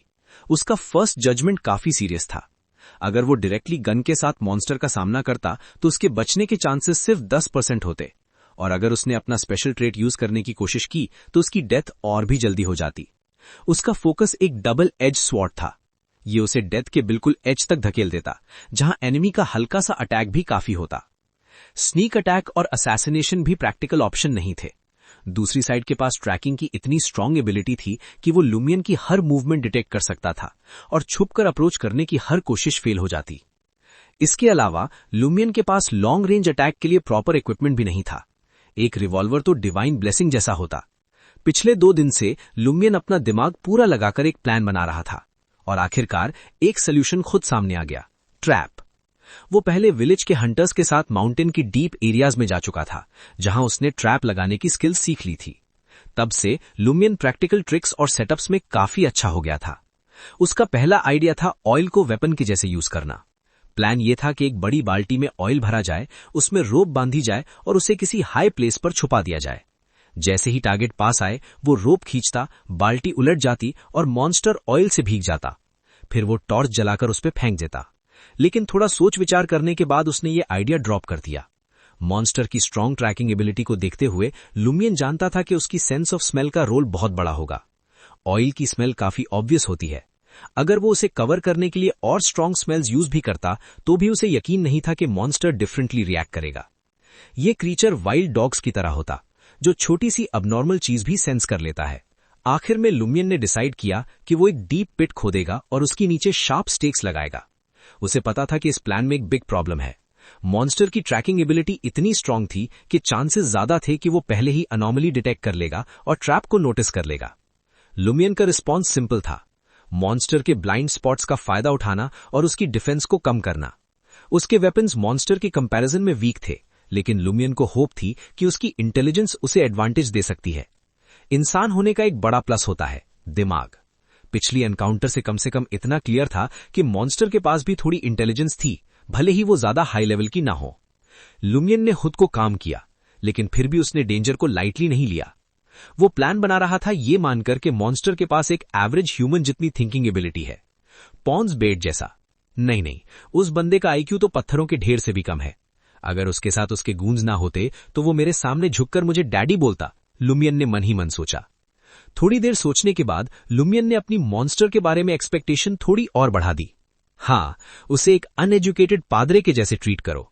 उसने फिर विंडो से बाहर देखा। उसकी नजर अपने घर और रूइंस के बीच के जंगल पर टिक गई। ये जगह सेफ जोन के काफी पास थी, इसीलिए छिपने के लिए आइडियल थी। लेकिन यहां कवर बिल्कुल नहीं था, सब कुछ ओपन में था, इसीलिए इस एम्बुश के लिए सूटेबल नहीं था। ट्रैप खोदना ठीक है, लेकिन अगर मैं खुद को बेट के तौर पर यूज करूंगा तो दूसरी साइड मुझे दूर से ही देख लेगी और शूट कर देगी। उसे पास आने की भी जरूरत नहीं पड़ेगी, लुमियन ने धीरे से बोला। उसकी प्लानिंग धीरे धीरे शेप ले रही थी। बस एक चीज कंफर्म करनी बाकी थी। डीप पिट खोदना और स्टेक्स लगाना काफी टाइम लेगा। लुमियन मॉन्स्टर से एक्सपेक्ट नहीं कर सकता था कि वो तब तक वेट करे। थोड़ी सोच के बाद लुमियन ने अपनी बाहें खोली और सन को हग करने का जेस्चर किया। उसने पहले से ज्यादा पैशन के साथ प्रे की। My God, my father, please मुझे ब्लेस करो और इस मॉन्स्टर से डील करने में मेरी मदद करो। गेस करना ही पड़ेगा, दुनिया में ऑलमोस्ट किसी भी चीज में 100% सर्टेनिटी नहीं होती। लुमियन ने एक सेकंड भी हेजिटेट नहीं किया। उसने बेडरूम से शवल और एक्स उठाई और स्टडी रूम की तरफ बढ़ा। मॉन्स्टर के वेपन को ध्यान में रखते हुए लुमियन जानता था कि उसे अपना डिफेंसिव गियर चेंज करना होगा। उसने कॉटन क्लोथ्स उतारे और हार्ड कवर बुक्स को रोप से अपने चेस्ट और बैक पर बांध लिया। ये एक टेम्पररी पेपर आर्मर था। उसे थोड़ी अपनी बहन की याद आई जो उसे इंटरनल इंजरीज के रिस्क के बारे में वार्न करती थी, लेकिन अब वो इस पर ज्यादा सोच नहीं सकता था। उसने हाथ हिलाकर चेक किया कि बुक्स का वेट उसकी फाइटिंग एबिलिटी को इफेक्ट तो नहीं कर रहा। फिर उसने अपनी लेदर जैकेट पहनी और ट्रैप के मटेरियल्स कलेक्ट करने के लिए ग्राउंड फ्लोर पर चला गया। कुछ ही देर में लुमियन का हाथ शवल पर टाइट ग्रिप में था और उसकी वेस्ट पर रोप्स का बंडल था, एक क्लाइंबिंग के लिए और एक ट्री ब्रांचेस को यूज करके रोप ट्रैप बनाने के लिए। उसने गहरी सांस ली, आने वाले मोमेंट को लेकर थोड़ा नर्वस था और अपने राइट हैंड में आयरन एक्स को पकड़ लिया। जैसे ही उसने डोर खोला और माउंटेन के पास पहुंचा, जंगल फिर से लाइट ब्राउन फॉग में भर गया। पीक अब खून से भीगा हुआ जैसा लग रहा था। लुमियन खामोशी के बीच से रास्ते बनाता हुआ रूइंस के एज की तरफ रेंगा। केयरफुली वो थोड़ा आगे चला और एक कोलैप्स्ड बिल्डिंग के डार्क कॉर्नर में शवल, रोप्स और बाकी गियर छोड़ दिया। सिर्फ अपनी ट्रस्टेड एक्स के साथ वो वापस उस जगह पर आया जहां से उसने रूइंस में एंट्री ली थी। बिना आवाज के और बिल्कुल जानबूझकर लुमियन रूइंस के अंदर और डीप चला गया, बिना खुद पर अटेंशन लाए। जब वो उस जगह पर पहुंचा जहां पिछली बार 3 हेडेड मॉन्स्टर ने उसे डरा दिया था, वो लगभग 1 मिनट तक रुका, फिर वापस मुड़ गया। हाफ वे में उसने डायरेक्शन चेंज की और घूमकर उस कोलैप्स्ड हाउस की तरफ आने लगा जहां उसका गियर रखा था। जैसे ही वो पास आया, लुमियन ने एरिया को स्कैन किया, ट्रैप के लिए परफेक्ट जगह ढूंढने लगा। यहां एक रिलेटिवली वाइड और शैलो क्रैक है, थोड़ा मॉडिफाई कर दूं तो ये परफेक्ट ट्रैप बन सकता है और मेरा काफी टाइम बच जाएगा। दूसरे ट्रैप के लिए थोड़ा ज्यादा टाइम लगेगा, बस होप करनी होगी कि मॉन्स्टर मुझे इतनी जल्दी फाइंड न करे। लुमियन ने अपना शवल और गियर उठाया, वापस उस चोजन स्पॉट पर गया और काम शुरू कर दिया। क्रैक को मॉडिफाई करने के बाद उसने एक्स से वुड का एक जैकेट पीस काटा और उसे ट्रैप के बेस में फिक्स कर दिया। फिर रोप से एक नेट बनाया और उसे ट्रैप के ऊपर लपेट दिया। फिर उसे मिट्टी से कवर कर दिया ताकि वो सराउंडिंग्स के साथ नेचुरली ब्लेंड हो जाए। सब सेट करने के बाद लुमियन ने इमेजिन किया कि मॉन्स्टर कैसे मूव करेगा। अगर क्रीचर उतना ही स्मार्ट है जितना मैं सोच रहा हूं तो वो ट्रैप समझ लेगा और अवॉइड करेगा, शायद एक ही जंप में क्रॉस कर लेगा, लेकिन फिर भी वो इस एरिया तक जरूर आएगा। मुझे यहीं रहना होगा ताकि जैसे ही वो आए वो मुझे नोटिस करे। लुमियन ने अपने स्टेप्स से डिस्टेंस मेजर किया और एक रिलेटिवली इंटैक्ट वॉल के पास पोजीशन ले ली। वो वहीं बैठ गया और अपनी लाइन ऑफ साइट कंफर्म कर ली। फिर उसने दूसरा ट्रैप बनाना शुरू कर दिया। ये ट्रैप स्पेशली ह्यूमंस के लिए डिजाइन किया गया था। लुमियन जानता था कि जब कोई टारगेट को ट्रैक कर लेता है, ट्रैप को समझ लेता है और ये भी रियलाइज करता है कि एनिमी पास ही है, तो यूजुअली वो एरोगेंट हो जाता है। सक्सेस का ग्रीड उस पर हावी हो जाता है और वो सेकंड ट्रैप की पॉसिबिलिटी को इग्नोर कर देता है। ये लो लेवल इंटेलिजेंस वालों का क्लासिक फ्लॉ होता है। लुमियन बस ये प्रे कर रहा था कि मॉन्स्टर के पास एवरेज ह्यूमन जितनी थिंकिंग एबिलिटी ना हो। अगर ऐसा हुआ तो उसके पास सिर्फ भागने का ऑप्शन बचेगा। चांसेस ये थे कि वो ट्रैप में फंस जाए और जंगल में मरने के लिए छोड़ दिया जाए, जिससे घर वापस जाने और सेफ जोन में छुपने का चांस ऑलमोस्ट 0 हो जाएगा। कॉर्डू की अबनॉर्मल सिचुएशन ने उसे एक डेंजरस चॉइस लेने पर मजबूर कर दिया था। हर गुजरते पल के साथ लुमियन और ज्यादा केयरफुल होता जा रहा था। अभी तक गन यूजिंग मॉन्स्टर का कोई साइन नहीं था। दूसरे मॉन्स्टर्स का भी वही हाल था। आखिरकार लुमियन ने थोड़ा रिलैक्स किया। अपना शवल और गियर रखकर वो सीधा खड़ा हुआ और स्ट्रेच किया। प्रेज द सन, उसने नई एनर्जी के साथ कहा। वो वॉल के सामने पीछे की तरफ सिकुड़ गया और नीज पर बैठ गया। उसकी आंखें फर्स्ट ट्रैप पर टिकी हुई थी। उस रास्ते पर क्लियर लाइन ऑफ साइट नहीं थी, क्योंकि बीच में एक कोलैप्स्ड बिल्डिंग थी। वो पेशेंटली वेट करता रहा। उसका दिल जोर जोर से धड़क रहा था। लुमियन को अपनी वेन्स में एड्रेनालिन पंप होता हुआ फील हो रहा था। ये फीलिंग उसके लिए बिल्कुल नहीं थी। वॉन्डरर होने के टाइम पर लुमियन ने कई ऐसे एनिमीज फेस किए थे जो उससे ज्यादा बड़े और स्ट्रांग थे, लेकिन वो सिर्फ उसका खाना, पैसे और थोड़े से जेड चुराना चाहते थे। कभी कभी फाइट में कोई मर भी जाता था तो उसे बस एक अनफॉर्चुनेट एक्सीडेंट माना जाता था। लेकिन अब जिस एनिमी के सामने वो था, वो एक मॉन्स्टर था जो ह्यूमन लॉज या मोरालिटी फॉलो नहीं करता था, और वो लुमियन से काफी ज्यादा स्ट्रांग था। कौन जाने उसके पास भी कुछ पावर्स हो सकती हैं। अगर प्लान फेल हुआ तो रिजल्ट ऑलमोस्ट फिक्स था। थंप थंप थंप, लुमियन का दिल लग रहा था जैसे चेस्ट से बाहर आ जाएगा। हर कोई अच्छी जिंदगी जीना चाहता है, और लुमियन भी अलग नहीं था। सांस अंदर, सांस बाहर। वो अपनी ब्रीदिंग कंट्रोल करने की कोशिश कर रहा था, लेकिन ज्यादा हेल्प नहीं हो रही थी। एक तरफ वो चाहता था कि मॉन्स्टर जल्दी आए ताकि सिचुएशन जल्दी रिजॉल्व हो जाए, चाहे रिजल्ट अच्छा हो या बुरा, कम से कम तब वो इतना एंग्शियस नहीं होगा। दूसरी तरफ डर ने उसे पूरी तरह जकड़ रखा था। उसे लगा कि इस स्टेट में वो आगे नहीं बढ़ सकता। उसने खुद को याद दिलाया, मैं अपना डर ऑरोरा पर नहीं डाल सकता। ये सोचकर उसने अपनी पूरी एनर्जी फोकस करने की कोशिश की। ये पहले से ज्यादा मुश्किल था, लेकिन आखिरकार लुमियन अपने दिमाग में रेड सन की इमेज बना पाया। सिर्फ उसे इमेजिन करने से ही उसकी घबराहट थोड़ी कम हुई, लेकिन वो अभी भी कांप रहा था। अचानक उसने हल्की सी रसलिंग साउंड सुनी। ऐसा लगा जैसे कोई शेफर्ड पास के ग्रासलैंड से छुप छुपकर धीरे धीरे आ रहा हो। Chapter 23, combat intelligence. लुमियन की सारी सेंसेस हाई अलर्ट पे थी।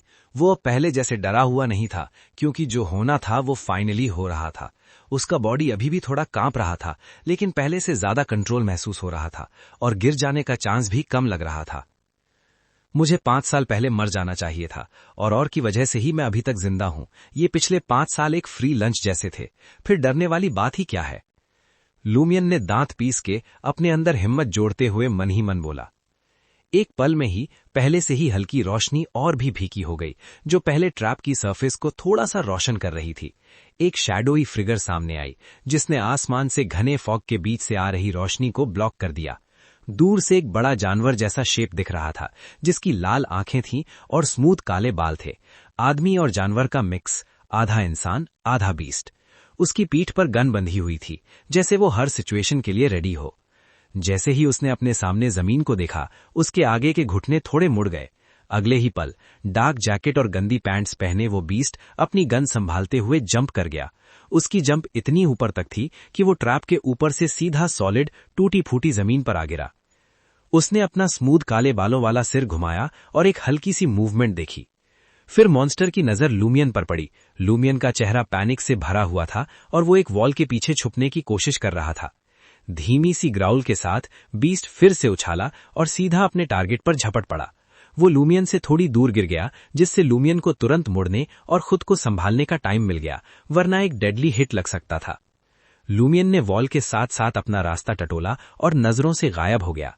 जैसे ही मॉन्स्टर नीचे आया, उसके पैर के नीचे की मिट्टी खिसक गई और वो अचानक से बने एक गहरे गड्ढे में गिर गया, जिसमें मिट्टी और रस्सी का ट्रैप था।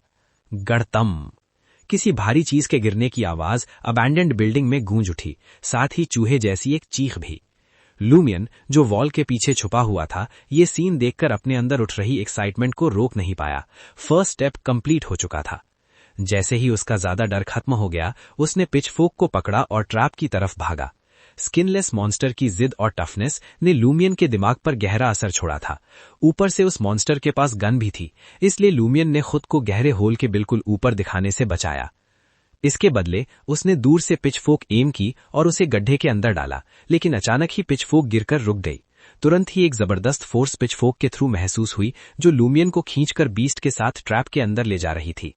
सावधानी के बावजूद लुमियन आगे की तरफ गिर पड़ा। उसने गड्ढे के बॉटम को देखने की कोशिश भी नहीं की। पिचफोर्क छोड़कर वो घूमा और एक सीधी खड़ी वॉल की तरफ छपट पड़ा। बैंग! टकराव बिल्कुल एक मालगाड़ी जैसा था। लुमियन को जोर का झटका लगा और वो ऑलमोस्ट बेहोश हो गया। उसके गले में एक अलग सा मेटालिक टेस्ट वाला खून भर गया। एक भारी आवाज के साथ वो जमीन पर गिरा और अपना बैलेंस वापस पाने से पहले कई बार लड़खड़ाया। उसी पल उसकी नजर एक मॉन्स्टर पर पड़ी जो गड्ढे से बाहर आ रहा था। वो भी आधा इंसान और आधा जानवर था। उसके हाथ में सिंगल बैरल गन थी। उसका बॉडी फटा हुआ था, जहां से घाव खुले दिख रहे थे। अंदर से डार्क रेड और लाइट येलो लिक्विड का गंदा मिक्स बाहर निकल रहा था। लूमियन के ट्रैप से बैडली इंजर्ड होने के बावजूद वो क्रीचर अभी तक फाइट करने की एबिलिटी नहीं खो चुका था। गड्ढे में गिरते वक्त उसने अपने बॉडी को इस तरह ट्विस्ट किया था कि कोई डेडली इंपैक्ट ना पड़े। उसके पैर और हाथ अभी भी काम कर रहे थे, जिससे वो ट्रैप से बाहर निकल आया। एक सेकंड भी वेस्ट नहीं किए बिना लूमियन ने पास के रूइंस की तरफ भागना शुरू कर दिया। ये कोई रैंडम डिसीजन नहीं था, उसके दिमाग में एक प्लान था। वो जानता था कि ट्रैप शायद मॉन्स्टर को पूरी तरह डिसेबल ना कर पाए। अगर ट्रैप फेल हो जाता तो लूमियन का बैकअप प्लान एनवायरमेंट का यूज करना था। वो कैट एंड माउस गेम खेल रहा था, जानवर को टाइम दे रहा था ताकि वो अपने घावों से रिकवर करे। जैसे जैसे टाइम गुजरता, मॉन्स्टर की रिएक्शन स्पीड, स्ट्रेंथ और स्टैमिना कम होती जाती। तब लूमियन अटैक कर सकता था जब चांस खुद सामने आए। बैंग! एक और गन शॉट चली।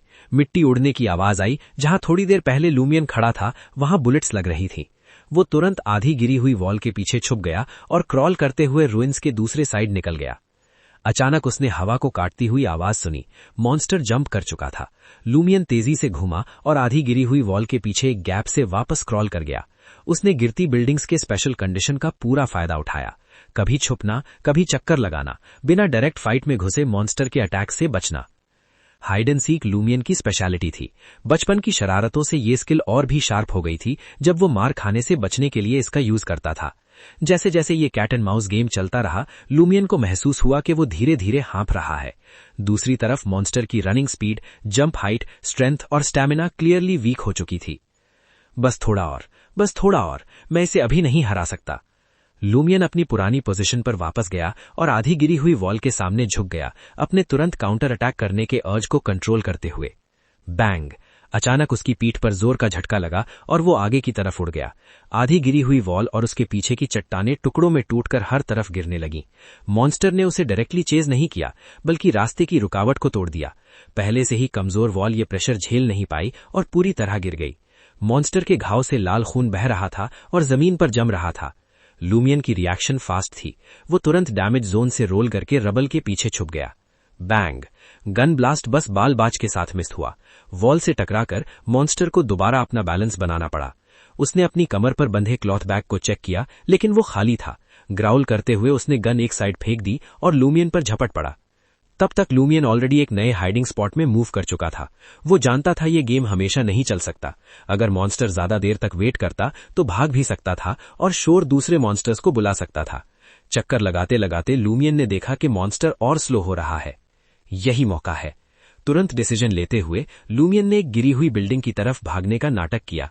वहां पहुंचकर वो रुक गया, अपनी एक्स स्पीड से निकाली और एक पल सांस ली। एक झटके में मॉन्स्टर कॉर्नर से निकलकर लूमियन के बिल्कुल सामने खड़ा हो गया। बिना रुके लूमियन ने एक्स उठाई और आगे बढ़ा। उसने बॉडी को साइड में घुमाया, कंधा नीचे किया। प्लान ये था कि मॉन्स्टर को गिराकर उसकी नेक काट दे। ये मूव उसकी बहन ने सिखाई थी। बूम! लूमियन ने स्टेप आगे बढ़ाया और अपना बॉडी मॉन्स्टर की चेस्ट पर डाल दिया, लेकिन मॉन्स्टर हिला भी नहीं। लूमियन शॉक में आ गया। उसने और जोर लगाया, लेकिन मॉन्स्टर एक सॉलिड वॉल की तरह खड़ा रहा। क्या? लूमियन का दिल डूब गया। वो पीछे हटने लगा, जमीन पर गिरकर मॉन्स्टर के अटैक रेंज से भागना चाह रहा था, लेकिन एक ही मूव में मॉन्स्टर आगे बढ़कर लूमियन की गर्दन पकड़ लिया। उसे बिल्कुल भी मूवमेंट में प्रॉब्लम नहीं हो रही थी। लूमियन शॉक में हाँप रहा था जब उसे हवा में उछाल दिया गया। उसकी गर्दन दर्द से जल रही थी। सैक्री, मुझे धोखा दिया गया, वो चिल्लाया। उसका दिमाग हिल रहा था। एक क्रैकिंग साउंड हवा में गूंज उठी। दुनिया उसके चारों तरफ घूमने लगी। उसकी एक्स का स्ट्राइक मिस हो गया था और वो साइड में गिर चुकी थी। तब लूमियन को समझ आया, मॉन्स्टर ने उसे आउटस्मार्ट कर लिया था। इतनी बुरी हालत में होने के बावजूद वो क्रीचर अभी भी फाइट करने की पावर रखता था। वो जानबूझकर वीक एक्ट कर रहा था ताकि लूमियन छुपने के बजाय अटैक करे। लूमियन ने मॉन्स्टर की कॉम्बैट इंटेलिजेंस को कम समझ लिया था और अब वो एक होपलेस सिचुएशन में फंस चुका था। मॉन्स्टर भी अपनी लिमिट पर था। ये बात इससे क्लियर थी कि वो लूमियन की गर्दन नहीं तोड़ पा रहा था, लेकिन ये सिर्फ थोड़ी देर की रिलीफ थी। उसके पास अभी भी काम खत्म करने जितनी एनर्जी थी। जैसे जैसे सांस तेज हो गई और गर्दन टूटने का डर बढ़ा, लूमियन का दिमाग खाली होने लगा। ब्लैंक! मौत के बिल्कुल करीब एक औरत के शब्द अचानक उसके दिमाग में वापस आए। वो चाहती थी कि लूमियन सपने में अपनी स्पेशल चीज का यूज करे। Special trait. उसके थॉट्स ऑलमोस्ट खाली रहते थे। इसी वजह से उसने तुरंत मेडिटेशन का चांस पकड़ लिया। उसके दिमाग में लाल सूरज उभरा। पहले की तरह इमोशंस को शांत करने की कोशिश में सूरज गायब नहीं हुआ। इस बार उसने उसे टिकाए रखने पर फोकस किया। अचानक ऊपर से एक आवाज आई, बेहद बड़ी, जैसे डायरेक्ट उसके खोपड़ी के अंदर घुस रही हो।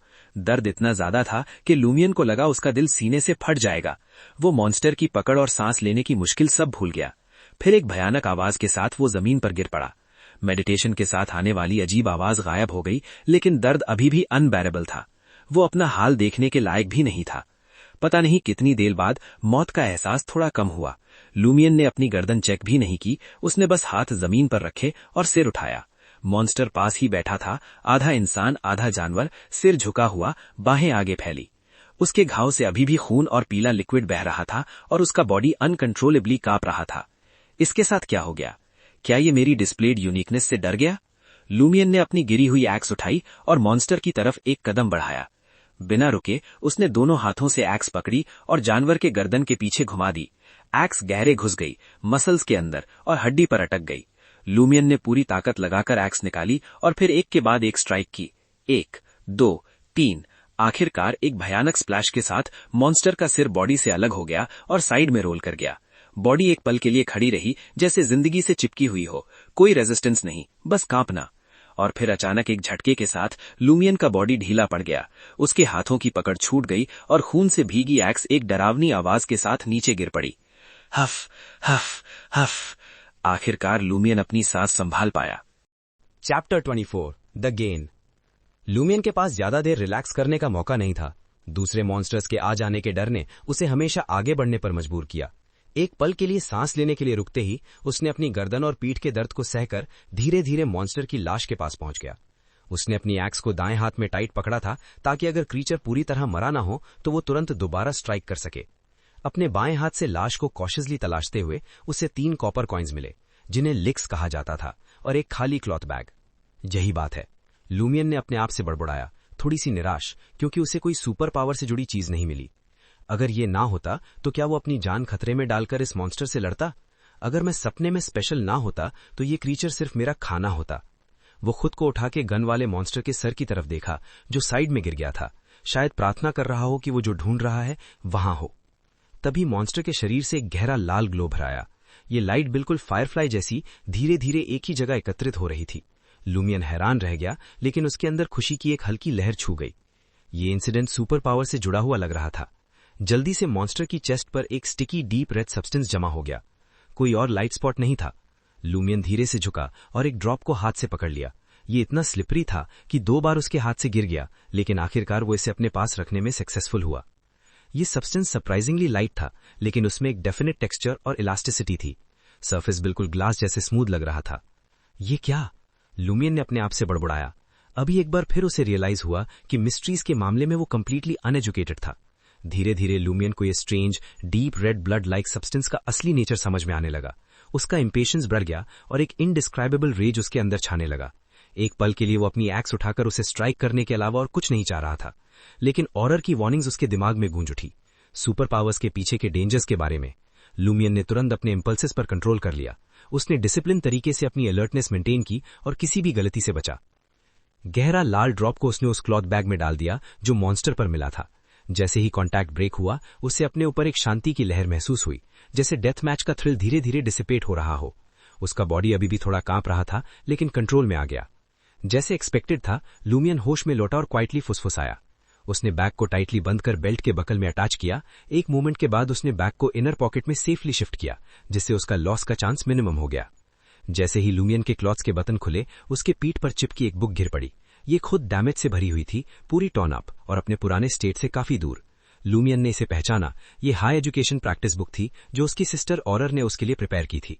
ये वही बुक थी जिसने गन अटैक से पहले उसकी जान बचाई थी। लूमियन ने प्रैक्टिस बुक उठाई और मॉन्स्टर के बेजान बॉडी की तरफ वापस गया, एक ब्रिलियंट स्माइल के साथ। देखो, नॉलेज ही पावर है, उसने सोचा।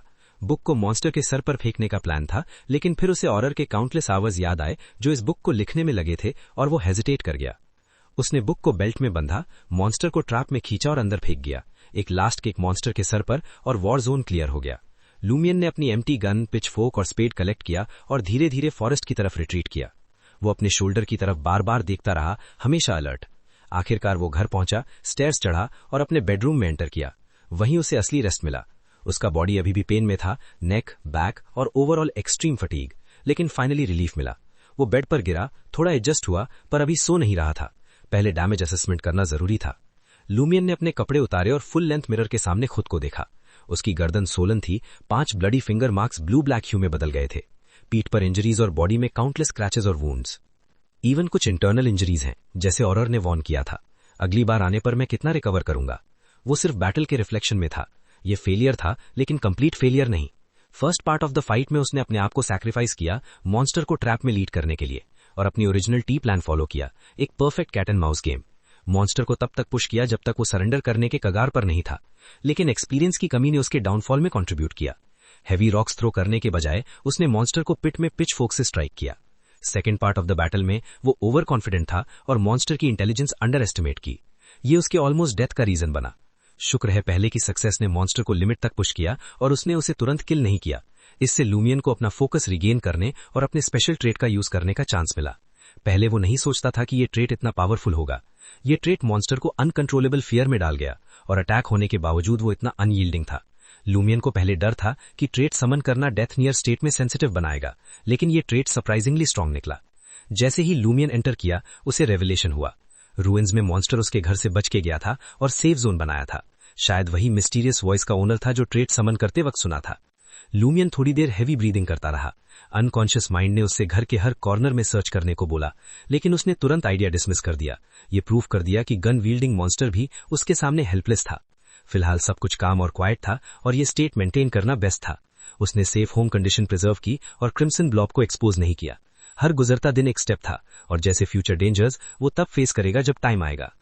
तब तक लूमियन ने अपने लेफ्ट हैंड क्लॉथ बैग पर नजर रखी। जब उसने शर्ट उतारी और मिरर में अपने इंजरीज चेक की, तब भी उसने सुपर पावर सोर्स को रिलीज करने से इनकार कर दिया। ये हासिल करने में उसने बहुत मेहनत की थी। मुझे इस चीज का यूज कैसे करना चाहिए, लूमियन ने सोचा। बैग खोला और डीप रेड ड्रॉप को घूरा। ड्रॉप अभी भी बॉटम में था, शेप अनस्टेबल, लेकिन क्लियरली अलाइव नहीं। लूमियन जो मिस्टिसिज्म के बारे में कुछ नहीं जानता था, सोच रहा था खाना चाहिए, रिचुअल के लिए मर्ज करना चाहिए, या किसी सीक्रेट ऑर्गेनाइजेशन को ऑफर करना चाहिए। हिडन वेल पढ़कर वो सिर्फ लैटर दो ऑप्शंस के बारे में जानता था। पहले तो एक ही थॉट था, ईट इट। लूमियन ने रैश डिसीजन नहीं लिया। पहले ऑल टैवन की मिस्टीरियस वुमन से एडवाइस लेने का प्लान था। वो ट्रस्ट करती थी कि वो वुमन गाइड करेगी कि डीप रेड ऑर्ब का पावर कैसे यूज करें और सुपर नेचुरल एबिलिटीज कैसे एक्वायर करें। लूमियन को लगता था कि दूसरी साइड के पास ये करने का रीजन है, चाहे उसे न पता हो कि ये क्या है। अगर चीजें फेल भी हो जाती तो वो हेल्प के लिए अपनी सिस्टर पर रिलाई कर सकता था। कामली ड्रेस करने के बाद लूमियन ने बैग में सारी अर्न्ड कैश के साथ रेड ऑर्ब को सिक्योर कर लिया। फाइनली वो बेड पर गिर गया, मूवमेंट से भी इनकैपेसिटेटेड। नेक, बैक और बॉडी पेन के बावजूद एक्सट्रीम फटीग ने उसे ग्रिप किया और वो तुरंत सो गया। जब लूमियन की आंखें खुली, सनलाइट ऑलरेडी कर्टन्स के थ्रू रूम में एंटर कर चुकी थी। पूरा कमरा ब्राइट था। धीरे धीरे उठते हुए बॉडी में पेन फील हुआ, जैसे सपने में धक्का लगा हो। रियल डैमेज सपने में रिफ्लेक्ट होती है, पर वीकनेस लिमिटेड लेवल पे। इधर उधर मूव करने की कोशिश में मसल्स में थोड़ा पेन था, लेकिन फाइनली रिलीफ मिला कि वो ज्यादा इफेक्टेड नहीं हुआ। लेकिन जब उसने पॉकेट में हाथ डाला तो कुछ भी नहीं। रेड ड्रॉप अभी भी बैग में था। लूमियन का एक्सप्रेशन सीरियस हो गया। एब्रोज नेट। ये समझ नहीं आया कि क्या करें। क्रिम्सन ब्लॉब जो सुपर पावर्स का प्रॉमिस करता था, रियलिटी में फॉलो नहीं हुआ। ये ऑल टावन की मिस्टीरियस वुमन के कहने से अलग था। लूमियन ने खुद को संभाला, जल्दी से कपड़े बदले और रूम से बाहर निकला। हॉल में उतरते ही उसने देखा वॉशरूम का डोर ओपन था। ऑरर मिरर के सामने अपने दांत ब्रश कर रही थी, सीरियस एक्सप्रेशन के साथ। मॉर्निंग। अभी जल्दी नहीं है, तुम लेट उठे, ऑरर ने मर्मर किया। गोल्डन हेयर पोनी टेल में टाइट थी। वो लिक्विड स्पिटिंग के साथ थोड़ा हिली और फिर लूमियन की तरफ देखा।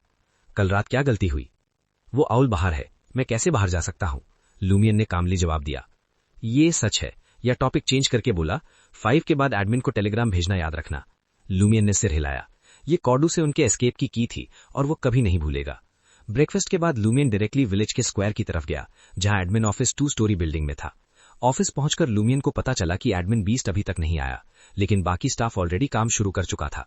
लूमियन ने फीस पे की और तुरंत टेलीग्राम भेजा। बिजनेस कंप्लीट करते ही लूमियन ने हील टर्न ली और ऑल टैवन की तरफ चला। ये अनलाइकली था कि मिस्टीरियस वुमन अभी तक जागी होगी, लेकिन लूमियन खुशी से अपना टाइम स्पेंड कर रहा था। सुपर पावर्स की उनकी सर्च लॉन्ग थी और क्लॉक टिकिंग के फेजेस के लिए रेडी नहीं। चैप्टर 25 सीक्वेंस और पोशन। लूमियन और टैवन के अंदर धीरे धीरे चल रहा था। उसकी शार्प आंखें डिम लाइट वाले रूम को ध्यान से देख रही थीं। उसे थोड़ा सरप्राइज हुआ क्योंकि वो मिस्टीरियस लेडी पहले से ही अपने यूजुअल कॉर्नर में बैठी हुई थी और शानदार ब्रेकफास्ट एंजॉय कर रही थी। उसने फिर से अपना आउटफिट चेंज कर लिया था। एक लॉन्ग ब्राउन प्लीटी ड्रेस पहनी हुई थी और ऊपर से डार्क कलर की वेलवेट हैट, जिससे हाई सोसाइटी वाली फीलिंग आ रही थी। इतनी जल्दी देखकर लूमियन ने अपने तेज धड़कते दिल को शांत किया और उसकी टेबल के पास पहुंच गया। लेडी ने ऊपर देखा और सीधा लूमियन की आंखों में देखा। इसका मतलब ये हो सकता है कि मुझे नींद ही नहीं आई पूरी रात, शायद। लूमियन इस रूटीन को अच्छी तरह जानता था। जब डेडलाइन पास आती थी तो उसकी बहन और अक्सर पूरी रात जागने वालों में से होती थीं। लेकिन इस मिस्टीरियस लेडी ने ये बात क्यों उठाई? जैसे ही लूमियन ने टेबल पर देखा, उसने देखा कि वहां एक टेस्टी स्प्रेड रखा हुआ था। नट्स से स्प्रिंकल्ड क्रीम सुफ्ले, एक मफिन जो देखने में ही टेस्टी लग रहा था, एक क्रोसॉन्ट, एक कप ब्लैक कॉफी और कैट टंग बिस्किट्स। लूमियन ने सोचा कितनी जबरदस्त भूख है और थोड़ा इम्प्रेस भी हुआ। लेकिन कोरदू जैसी जगह पर इतना लग्जरी फूड कैसे मिल सकता है? सिर्फ और या फिर एडमिनिस्ट्रेटर के फैमिली वाले ही ऐसा अरेंज कर सकते हैं। ये सब स्वीट्स हैं, लूमियन ने उसके सामने बैठते हुए कहा। लेडी ने सर हिलाया। इस बार उसका एक्सप्रेशन सीरियस था। 29 की स्वीट्स वैसे बिल्कुल बुरी नहीं होती और वैरायटी भी काफी होती है। अगर मैं रोज ब्रेकफास्ट में थोड़ा थोड़ा लूं तो बिना रिपीट किए 1 महीना लग जाए सब ट्राई करने में, उसने कैट टंग बिस्किट खाते हुए कहा और खुशी से आंखें बंद कर लीं। ये इस जर्नी का एक पर्पस भी है। लूमियन ने इस मोमेंट का फायदा उठाया और उसकी बैकग्राउंड जानने की कोशिश की। तुम इन 30 से नहीं हो? उसने पूछा। लेडी ने मिस्टीरियस स्माइल दी। मैं लोइन से हूं, लेकिन करंट सिचुएशन में ये इंपॉर्टेंट नहीं है। लोइन के पास स्टीम मशीनरी, फैक्ट्रीज और एक बड़ी आर्मी के अलावा और क्या था? लूमियन को याद आ गए वो जोक्स जो लोग लोइन किंगडम के बारे में बोलते रहते थे। उनके cheers, mint sauce, fried fish and chips और प्योर स्नेक फ्रूट बियर का मजाक।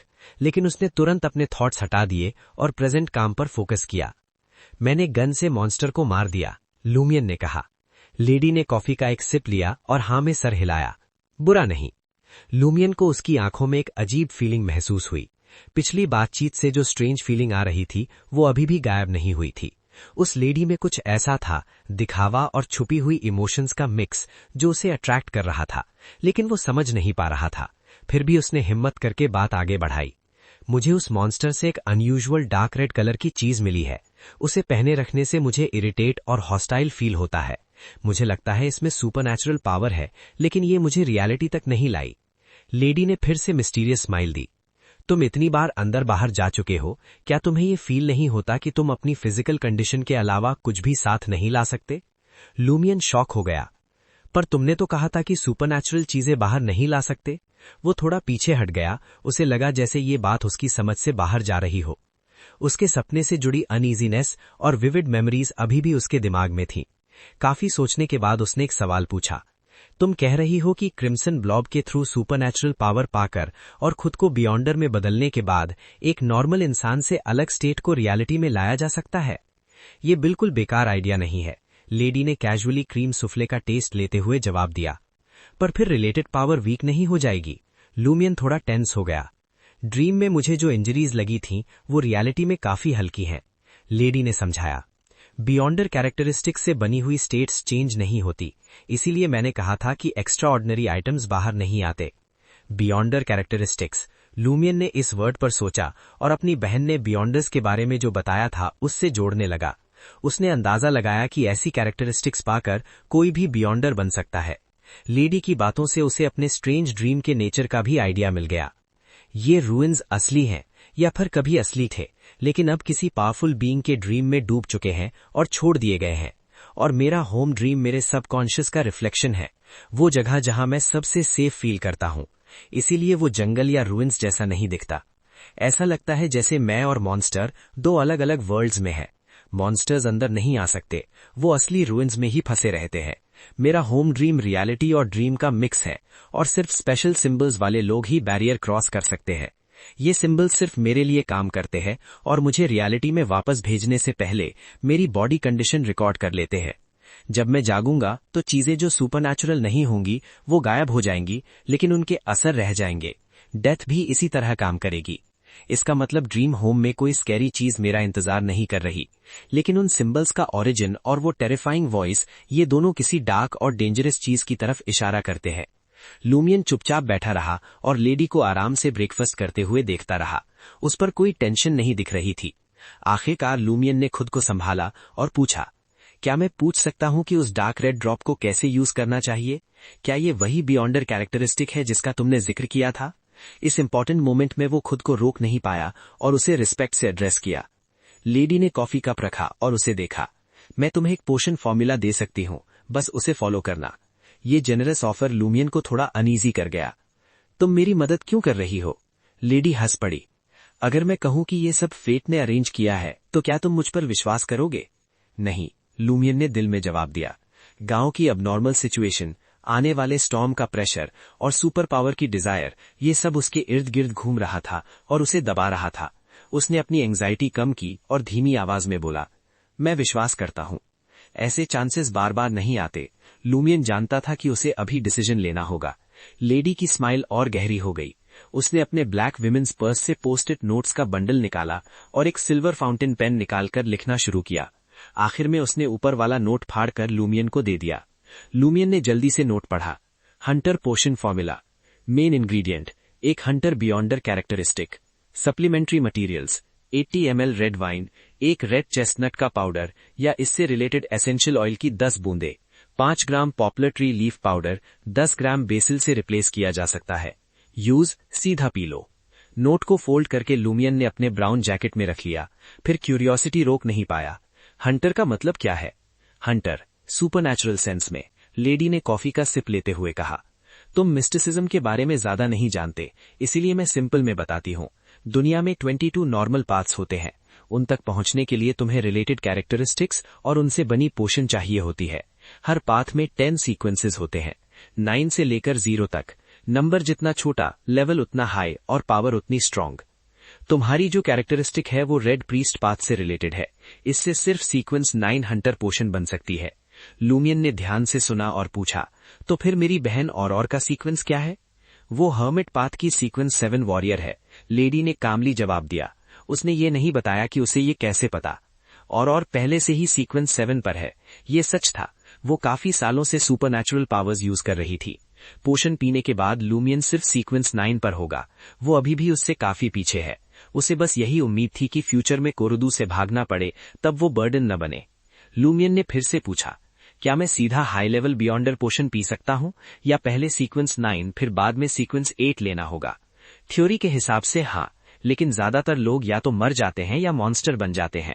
10 मिलियन में से सिर्फ 1 से भी कम लोग सक्सेसफुल होते हैं। मॉन्स्टर? लूमियन घबरा गया। लेडी हंस पड़ी। क्या तुम्हारी बहन ने तुम्हें पाथ ऑफ एडवांसमेंट के डेंजर्स के बारे में वॉर्न नहीं किया? पोशन पीने के बाद अगर तुमने पावर कंट्रोल नहीं कर पाए तो या तो बॉडी कोलैप्स से मर जाओगे या मॉन्स्टर में ट्रांसफॉर्म हो जाओगे। तुम्हें क्या लगता है जो मॉन्स्टर तुमने देखा था वो पहले ह्यूमन नहीं था? तब लूमियन को समझ आया कि उसकी बहन किस डेंजर की बात कर रही थी। फिर भी वो रेडी था। इस डेंजर को कम करने का कोई तरीका नहीं है? लेडी ने थोड़ा सोचा और कहा, है। स्ट्रॉन्ग विल पावर, अच्छी फिजिकल कंडीशन और थोड़ा लक चाहिए। बाकी अभी तुम्हें जानने की जरूरत नहीं। तुम अभी पहली पोशन पर हो। Physical condition? लूमियन ने सोचा। वो तो पहले सोच रहा था कि थोड़ी नींद ले और बाद में पोशन पिए। ड्रीम में वो काफी इंजर्ड था। लेडी ने हल्का सा सर हिलाया। टाइम लो, रात होने तक वेट करो और ड्रीम में वापस जाने से पहले अपनी बॉडी को रिकवर होने दो। लूमियन के दिमाग में सवाल भर गए। तो फिर जब तक मेरी बॉडी रियलिटी में ठीक हो जाएगी तब तक ड्रीम वाली इंजरीज भी पूरी तरह से हील हो जाएंगी? असल में उसके बॉडी में सिर्फ थोड़ा सा पेन था जो ड्रीम इंजरीज से बिल्कुल अलग था। हाँ, लेडी ने कंफर्म किया। फिर उसने कहा, पोशंस और डिवाइन पाथ्स के बारे में अभी तुम्हें बहुत कुछ सीखना है। जब तुम हंटर बन जाओगे तब मैं और बताऊंगी। Divine paths? लूमियन ने सरप्राइज से पूछा। अभी क्यों नहीं? लेडी हंस पड़ी। अगर तुम मर गए या मॉन्स्टर बन गए तो इतना सब बताना टाइम वेस्ट होगा। लूमियन बोल नहीं पाया। वो खड़ा हुआ और जाने के लिए बोला, लेकिन जाने से पहले एक लास्ट क्वेश्चन पूछा। क्या आप गांव की अबनॉर्मैलिटी के बारे में जानती है?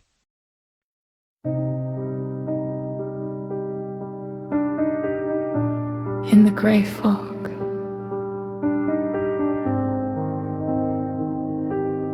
we praise the fool.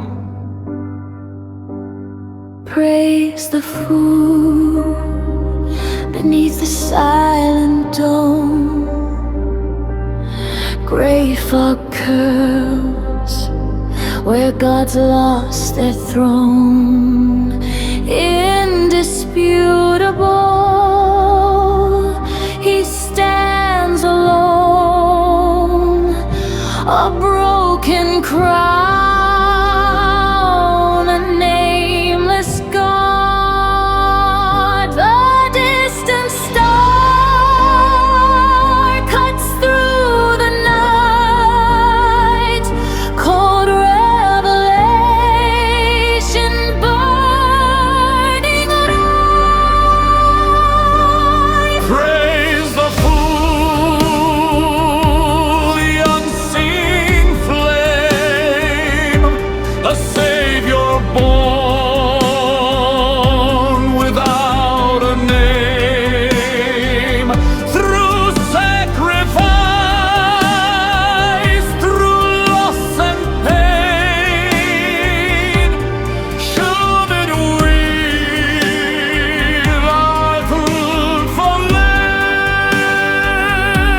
Blessings fall like frozen rain, shielding hearts from endless pain. Does he save or does he deceive?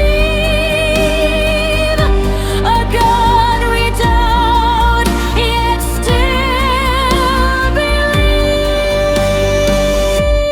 Praise the fool,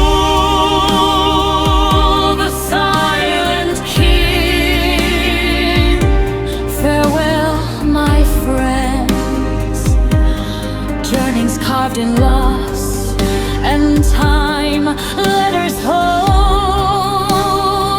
what voices can't. Names erased, yet never gone. who now blesses gods above, when even gods